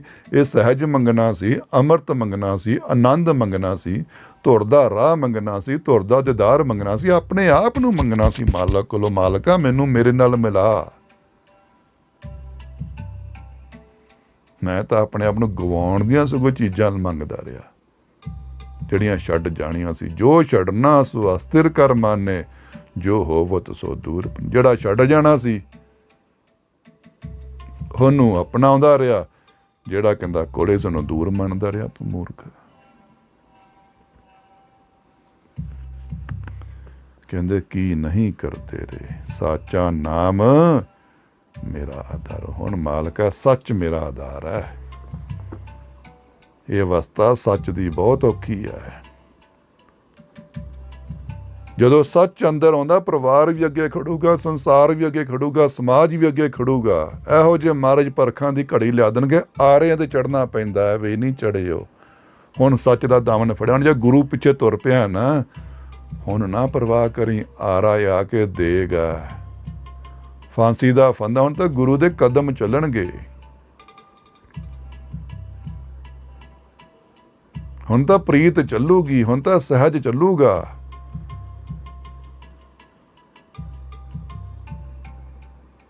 ਹੁਣ ਸੱਚ ਦੀ ਅਵਸਥਾ ਆ ਗਈ ਮਾਲਕਾ। ਸੱਚ ਇਹੋ ਜਿਹਾ ਜੇ ਕਿ ਨਿਆਂ ਕਰਨਾ ਪਵੇ ਨਾ। ਸਮਾਜਿਕ ਤੌਰ ਤੇ ਸੱਤ ਦੀ ਔਖੀ ਪਰਿਭਾਸ਼ਾ ਕਿਹੜੀ ਆ? ਨਿਆਂ ਕਰਨਾ ਪਵੇ। ਇੱਕ ਬੰਨੇ ਕਟਹਿਰੇ 'ਚ ਪਰਿਵਾਰ ਦਾ ਬੜਾ ਨਜ਼ਦੀਕੀ, ਜਿਸ ਨੂੰ ਤੁਸੀਂ ਬਹੁਤ ਚਾਹੁੰਦੇ ਹੋ, ਉਸ ਦੱਸਿਆ ਖੜਾ। ਦੂਸਰੇ ਬੰਨੇ ਜਿਸ ਨੂੰ ਤੁਸੀਂ ਬਹੁਤ ਬੁਰਾ ਮੰਨਦੇ ਉਹ ਖੜਾ, ਪਰ ਜਿਸ ਨੂੰ ਤੁਸੀਂ ਬੁਰਾ ਮੰਨਦੇ ਹੋ ਉਹ ਸਹੀ ਆ, ਜਿਸ ਨੂੰ ਤੁਸੀਂ ਚਾਹੁੰਦੇ ਹੋ ਗਲਤ ਹੈ। ਹੁਣ ਸੱਚ ਦਾ ਸਾਥ ਦੇਈਂ, ਜਿਸ ਨੂੰ ਤੂੰ ਨਹੀਂ ਨਾ ਚਾਹੁੰਦਾ, ਹੁਣ ਉਹਦਾ ਸਾਥ ਦੇ ਕੇ ਵੇਖ। ਜੇ ਸੰਸਾਰਿਕ ਤੌਰ ਤੇ ਤੂੰ ਇੰਨਾ ਨਹੀਂ ਪੱਕ ਪਾਇਆ, ਇੱਥੇ ਵੀ ਅਜੇ ਮੇਰ ਤੇਰਾ ਹੇਰਾ ਫੇਰੀਆਂ ਕਰਦਾ ਹੈ, ਪਰ ਕਹਿਣਾ ਕਿ ਮੈਂ ਸੱਚ ਦਾ ਪੁਜਾਰੀ, ਫਿਰ ਉਹ ਸੱਚ ਤੇ ਤੁਰਨਾ ਤਾਂ ਬਹੁਤ ਔਖਾ ਹੈ। ਜੇ ਸੰਸਾਰਿਕ ਤੌਰ ਤੇ ਤੂੰ ਸੱਚ ਦੇ ਅੱਗੇ ਝੁਕ ਜਾਣਾ, ਪੈਸੇ ਅੱਗੇ ਝੁਕ ਜਾਣਾ, ਆਪਣੇ ਈਮਾਨ ਨੂੰ ਵੇਚ ਜਾਣਾ, ਆਪਣੇ ਅਹੁਦੇ ਨੂੰ ਵੇਚ ਜਾਣਾ, ਆਪਣੇ ਰੁਤਬੇ ਨੂੰ ਵੇਚ ਜਾਣਾ। ਇਹ ਪ੍ਰਧਾਨ, ਇਹ ਮੰਤਰੀ, ਇਹ ਸੰਤਰੀ, ਇਹ ਪੁਲਿਸ, ਇਹ ਕੀ ਸੀ? ਅਹੁਦੇ ਰੁਤਬੇ ਸੀ। ਇਸ ਨੂੰ ਵੇਚਤਾ ਮੈਂ ਆਪਣੇ ਕਰਮ ਨੂੰ ਪਹਿਚਾਣਾ ਨਹੀਂ ਕਿ ਮੇਰਾ ਕਰਮ ਕੀ ਸੀ। ਇੱਕ ਛੋਟੇ ਜਿਹੇ ਸਰਪੰਚ ਦਾ ਕਰਮ ਕੀ ਸੀ? ਪਿੰਡ ਨੇ ਤੈਨੂੰ ਸਰਪੰਚ ਚੁਣਿਆ, ਆਪਣਾ ਤਨ ਮਨ ਧਨ ਲਾ ਦੀ, ਤੇਰਾ ਪਰਿਵਾਰ ਹੈ। MLA ਮੰਤਰੀ ਕੀ ਸੀ? ਆਪਣਾ ਤਨ ਮਨ ਧਨ ਲਾ ਦੀ।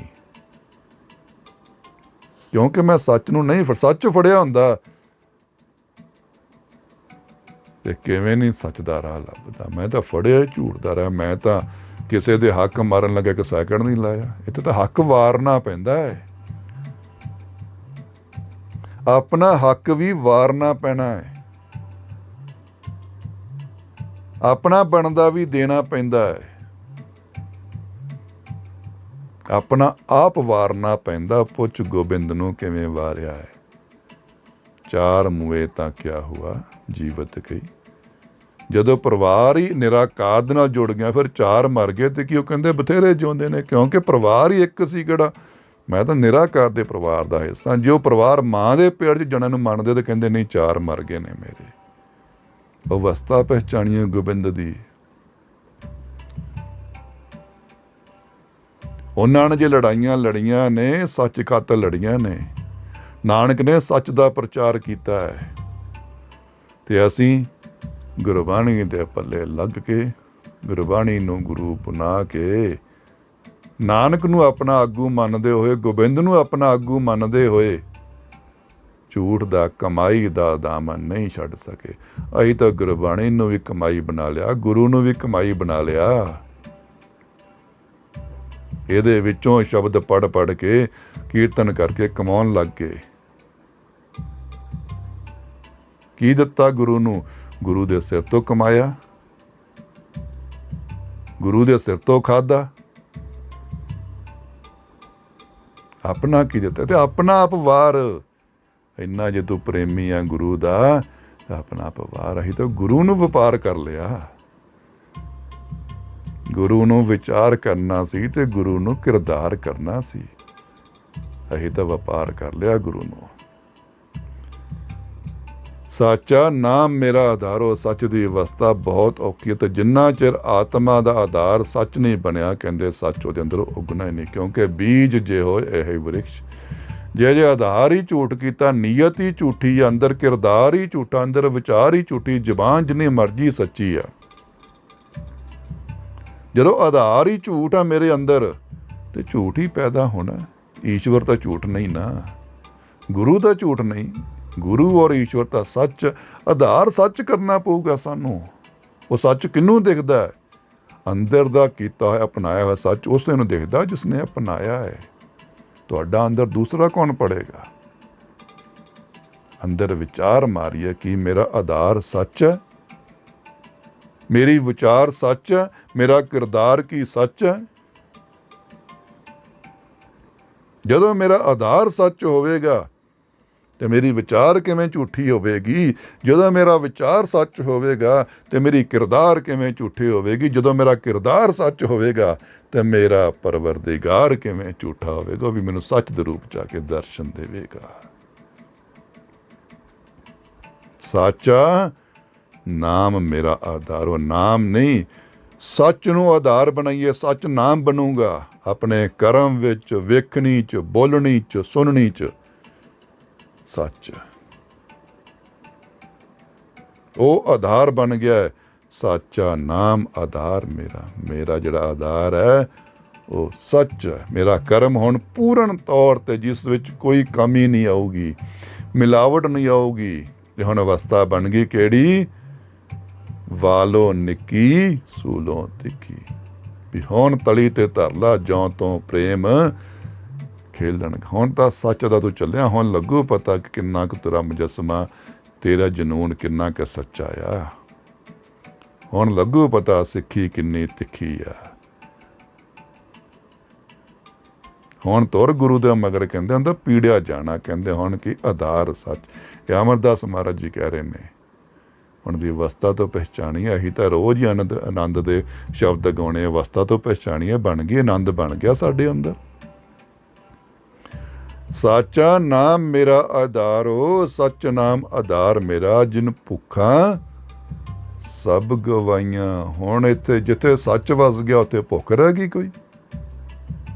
ਨਾ ਕੋਈ ਮਾਣ ਦੀ, ਨਾ ਕੋਈ ਯਸ਼ ਦੀ, ਨਾ ਕੋਈ ਅਹੁਦੇ ਦੀ, ਨਾ ਕੋਈ ਸੰਸਾਰਿਕ ਰੁਤਬੇ ਦੀ, ਨਾ ਉਸਤਤ ਦੀ, ਨਾ ਨਿੰਦਿਆ ਦੀ, ਨਾ ਚੁਗਲੀ ਦੀ। ਹੁਣ ਤਾਂ ਸਭ ਭੁੱਖਾਂ ਮੇਰੀਆਂ ਗਵਾਚੀਆਂ ਨੇ। ਪਰ ਉਹਨਾਂ ਨੂੰ ਗਵਾਉਣ ਦੇ ਲਈ ਸੱਚ ਨੂੰ ਆਧਾਰ ਕਰਨਾ ਪੈਣਾ। ਸੱਚ ਦਾ ਤੋਸਾ ਆਪਣੇ ਅੰਦਰ ਪਾਉਣਾ ਪੈਣਾ। ਸੱਚ ਦੀ ਬੁਰਕੀ, ਸੱਚ ਦਾ ਪਾਣੀ, ਸੱਚ ਦਾ ਅੰਮ੍ਰਿਤ, ਸੱਚ ਨੂੰ ਆਧਾਰ ਕਰਨਾ ਪੈਣਾ। ਸੱਚ ਦਾ ਨਾਮ ਖਾਣਾ ਪੈਣਾ। ਫਿਰ ਭੁੱਖਾਂ ਗਵਾਚਦੀਆਂ ਨੇ। ਨਹੀਂ ਤੇ ਬੰਦਾ ਤਾਂ ਭੁੱਖੂ ਕਹਿੰਦੇ। ਕੁੱਤੇ ਨਾਲ ਵੀ ਭੈੜਾ। ਕੁੱਤਾ ਤੇ ਰੱਜ ਕੇ ਫਿਰ ਵੀ ਬੈਠ ਜਾਂਦਾ, ਬੰਦਾ ਕਿਤੇ ਰੱਜ ਕੇ ਬੈਠਦਾ।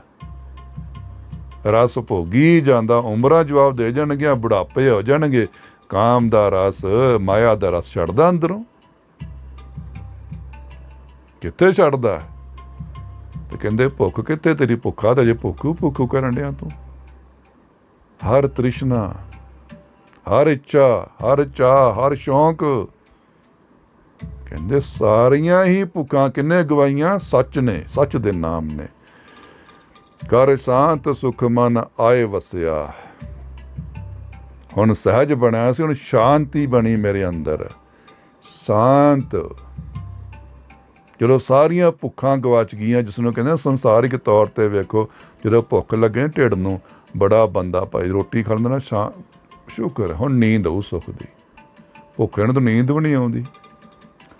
ਜਿਸ ਤਰ੍ਹਾਂ ਢਿੱਡ ਦੇ ਭੁੱਖੇ ਨੂੰ ਨੀਂਦ ਨਹੀਂ ਆਉਣੀ, ਇਸ ਤਰ੍ਹਾਂ ਮਨ ਦੇ ਭੁੱਖੇ ਨੂੰ ਮੌਤ ਵੀ ਨਹੀਂ ਆਉਣੀ, ਤੇ ਬਿਨਾਂ ਮਰੇ ਤਾਂ ਉਸਨੂੰ ਪਾਇਆ ਵੀ ਨਹੀਂ ਜਾਣਾ। ਮਰਨਾ ਹੀ ਨਹੀਂ ਆਉਂਦਾ। ਕਿਹੜਾ ਆਨੰਦ ਵਾਲਾ ਮਰਨਾ ਆਜੂ? ਮਰਨੇ ਤੇ ਪਾਈਏ। ਕਿਉਂਕਿ ਭੁੱਖਾ ਸੀ, ਕਿੱਥੋਂ ਮੌਤ ਆ ਜਾਣੀ ਸੀ? ਭੁੱਖੇ ਦੀ ਕਿੱਥੇ ਸੁਰਤੀ ਟਿਕ ਜੂਗੀ? ਭੁੱਖੇ ਦੀ ਕਿੱਥੋਂ ਲਿਵ ਲੱਗ ਜੂਗੀ? ਭੁੱਖੇ ਨੂੰ ਕਿੱਥੇ ਆਨੰਦ ਆ ਜੂਗਾ? ਭੁੱਖੇ ਨੂੰ ਤਾਂ ਰੋਟੀ ਦਿਖਦੀ ਆ, ਭੁੱਖੇ ਨੂੰ ਤਾਂ ਵਾਸ਼ਨਾ ਦਿਖਦੀ ਆ, ਉਹਨੂੰ ਕਿੱਥੇ ਟਿਕਾ ਆ ਜਾਏਗਾ? ਭੁੱਖ ਮਾਰੀਏ। ਭੁੱਖ ਕਦ ਨਾਲ ਮਰੂਗੀ? ਸੱਚ ਨਾਲ। ਕਰ ਸ਼ਾਂਤ ਸੁਖ ਮਨ ਆਏ ਵਸਿਆ, ਜਿਨ ਇੱਛਾ ਸਭ ਪੁਜਾਈਆਂ। ਹੁਣ ਮੇਰੀ ਜਿਹੜੀ ਇੱਛਾ ਸੀ, ਆਖਰੀ ਇੱਛਾ, ਜਿਹੜੀ ਕਹਿੰਦੇ ਬਹੁਤ ਉੱਚੇ ਦਰਜੇ ਦੀ ਇੱਛਾ, ਕਿਹੜੀ ਹੈ?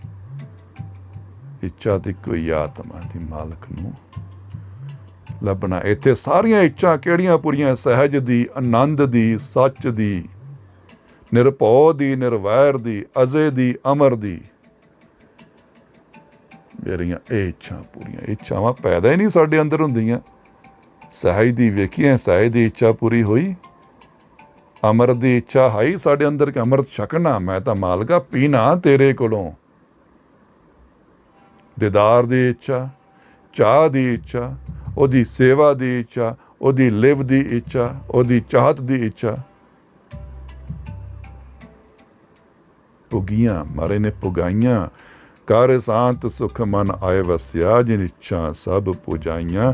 ਸਦਾ ਕੁਰਬਾਨ ਕੀਤਾ ਗੁਰੂ ਵਿਟੋਂ। ਵਾਹ ਮਾਲਕਾ ਸ਼ੁਕਰ ਹੈ। ਕਹਿੰਦੇ ਇਹ ਜਿਹੜੀ ਅਵਸਥਾ ਕਾਹਦੇ, ਹੁਣ ਕੀ ਕਰਾਂ?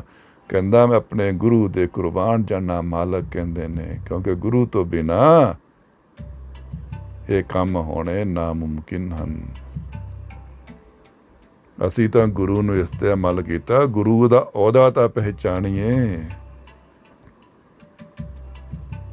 ਗੁਰੂ ਧਨ ਲਈ ਨਹੀਂ, ਗੁਰੂ ਸਰੀਰ ਲਈ ਨਹੀਂ, ਗੁਰੂ ਤਾਂ ਇਹਨਾਂ ਚੀਜ਼ਾਂ ਲਈ ਆ, ਆਨੰਦ ਲਈ, ਅੰਮ੍ਰਿਤ ਲਈ, ਸਹਿਜ ਲਈ, ਈਸ਼ਵਰ ਲਈ ਗੁਰੂ ਸੀ। ਇੱਥੇ ਮਹਾਰਾਜ ਕਹਿੰਦੇ ਨੇ, ਕਹਿੰਦੇ ਸਦਾ ਕੁਰਬਾਨ, ਸਦਾ ਸਦਾ ਮੈਂ ਆਪਣੇ ਗੁਰੂ ਦੇ ਕੁਰਬਾਨ ਜਾਨਾ। ਕੁਰਬਾਨ ਕੀਤਾ ਗੁਰੂ ਵਿਟੋਂ, ਮੈਂ ਆਪਣੇ ਗੁਰੂ ਦੇ ਉੱਤੋਂ। ਮੈਂ ਸਭ ਕੁਛ ਕੁਰਬਾਨ ਕੀਤਾ, ਜਿਸ ਦੀਆਂ ਇਹ ਵਡਿਆਈਆਂ, ਜਿਸ ਦੇ ਕਰਕੇ ਮੈਨੂੰ ਵਡਿਆਈ ਮਿਲੀ ਅੰਦਰ ਦੀ, ਜਿਸ ਦੇ ਕਰਕੇ ਇਹ ਸੱਚ ਮੇਰੇ ਅੰਦਰ ਆਇਆ, ਜਿਸ ਦੇ ਕਰਕੇ ਸਹਿਜ ਅੰਮ੍ਰਿਤ ਮੇਰੇ ਅੰਦਰ ਆ, ਜਿਸ ਦੇ ਕਰਕੇ ਅੰਦਰ ਮੇਰੇ ਇਹ ਅਨਹਦ ਧੁਨਾਂ ਚੱਲੀਆਂ ਨੇ। ਕਹਿੰਦੇ ਮੇਰੇ ਸਤਿਗੁਰ ਦੀਆਂ ਵਡਿਆਈਆਂ ਨੇ, ਮੇਰੇ ਮਾਲਕ ਦੀਆਂ ਰਹਿਮਤਾਂ ਨੇ, ਮੇਰੇ ਸਤਿਗੁਰ ਦੀਆਂ ਬਖਸ਼ਾਂ ਨੇ, ਜਿਨ੍ਹਾਂ ਨੇ ਮੇਰੇ ਤੇ ਮਿਹਰ ਕੀਤੀ, ਮੇਰੇ ਤੇ ਬਖਸ਼ਿਸ਼ ਕੀਤੀ, ਜਿਨ੍ਹਾਂ ਦੀ ਬਖਸ਼ਿਸ਼ ਸਦਕਾ ਮੈਂ ਇੱਥੋਂ ਤੱਕ ਪਹੁੰਚਿਆ। ਕਹੇ ਨਾਨਕ ਸੁਨੋ ਸੰਤੋ, ਸ਼ਬਦ ਤਰੋ ਪਿਆਰੋ। ਗੁਰੂ ਜੀ ਆਖਦੇ ਹਨ, ਮਾਲਕ ਆਖਦੇ, ਨਾਨਕ ਨਿਰੰਕਾਰ ਆਖਦਾ, ਸੰਤੋ ਸੁਣੋ, ਐ ਸਿੱਖੋ ਸੁਣੋ, ਐ ਰੂਹਾਨੀਅਤ ਦੇ ਦੀਵਾਨਿਓ ਸੁਣੋ, ਸ਼ਬਦ ਤਰੋ ਪਿਆਰੋ। ਗੁਰੂ ਦੇ ਸ਼ਬਦ ਨਾਲ ਪਿਆਰ ਕਰੋ। ਗੁਰੂ ਨੂੰ ਨਾ ਮੰਨੋ, ਗੁਰੂ ਦੀ ਮੰਨੋ। ਗੁਰਬਾਣੀ ਨੂੰ ਨਾ ਮੰਨੋ, ਗੁਰਬਾਣੀ ਦੀ ਮੰਨੀਏ।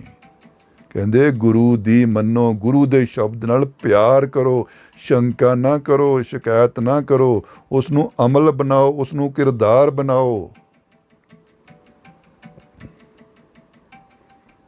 ਉਸ ਨੂੰ ਕਿਰਦਾਰ ਬਣਾਓ। कहे नानक सुनो संतो, ए संतो, ए सिखो गुरु दे शिष्यो, सुनो। की सुने? शब्द तरो प्यारो, गुरु दे शब्द नाल प्यार पाओ, क्योंकि प्यार दे विचों प्रेम ने पैदा होना है। अज इन्ना कहंदा होया समाप्ति करदा। कल बाकी दियां 2 पौड़ियां भी आनंद दियां संपूर्ण करांगे। कोशिश करांगे जिन्नी वध तो वध गहराई दी विचार हो सके। विचार दी मैं हमेशा बेनती करदा ना, जिन्नियां मत जिन्ने मन उन्नियां विचारां। ये जरूरी नहीं हुंदा कि मेरी जिन्नी विचारो हर किसी नूं सूट करे, हर किसी नूं चंगी लगे। मैं सारे संसार नूं बेनती करदा, जो भी सुन रहा है, विचारां ते किंतु परंतु गुस्सा गिला ना करिया करो। जे तुहाडे कोल विचार हैगी आ, उसनूं किरदार बनाओ। जे तुहानूं किसी दी विचार भड़ी लगदी, उहनूं माफ़ कर दिओ। विचार तां मालक दी, असीं विचारां ते उलझे पे, किरदार विच पहुंचीए असीं। मेरी जिन्नी को मत मालक ने बख्शी, क्योंकि दात है उसदी मैं ना कहिओ, सब ते होई बखान, तेरा बखान है, मैं कौन आ कहने वाला। मालक दी बख्शिश है। कहंदे गले हमारे जेवरी जै खिच्चों तो जा, मुतिया मेरा ना, इन्नी को औकात है मेरी दा। मालक नूं पूजिए ना, गुरु नूं पूजिए ना, गुरु दी मन्निए, मालक नूं जानिए। उन्होंने पहचानना साडी मंजिल है। गुरु नूं गाइए किस तरह? अनुभव नाल।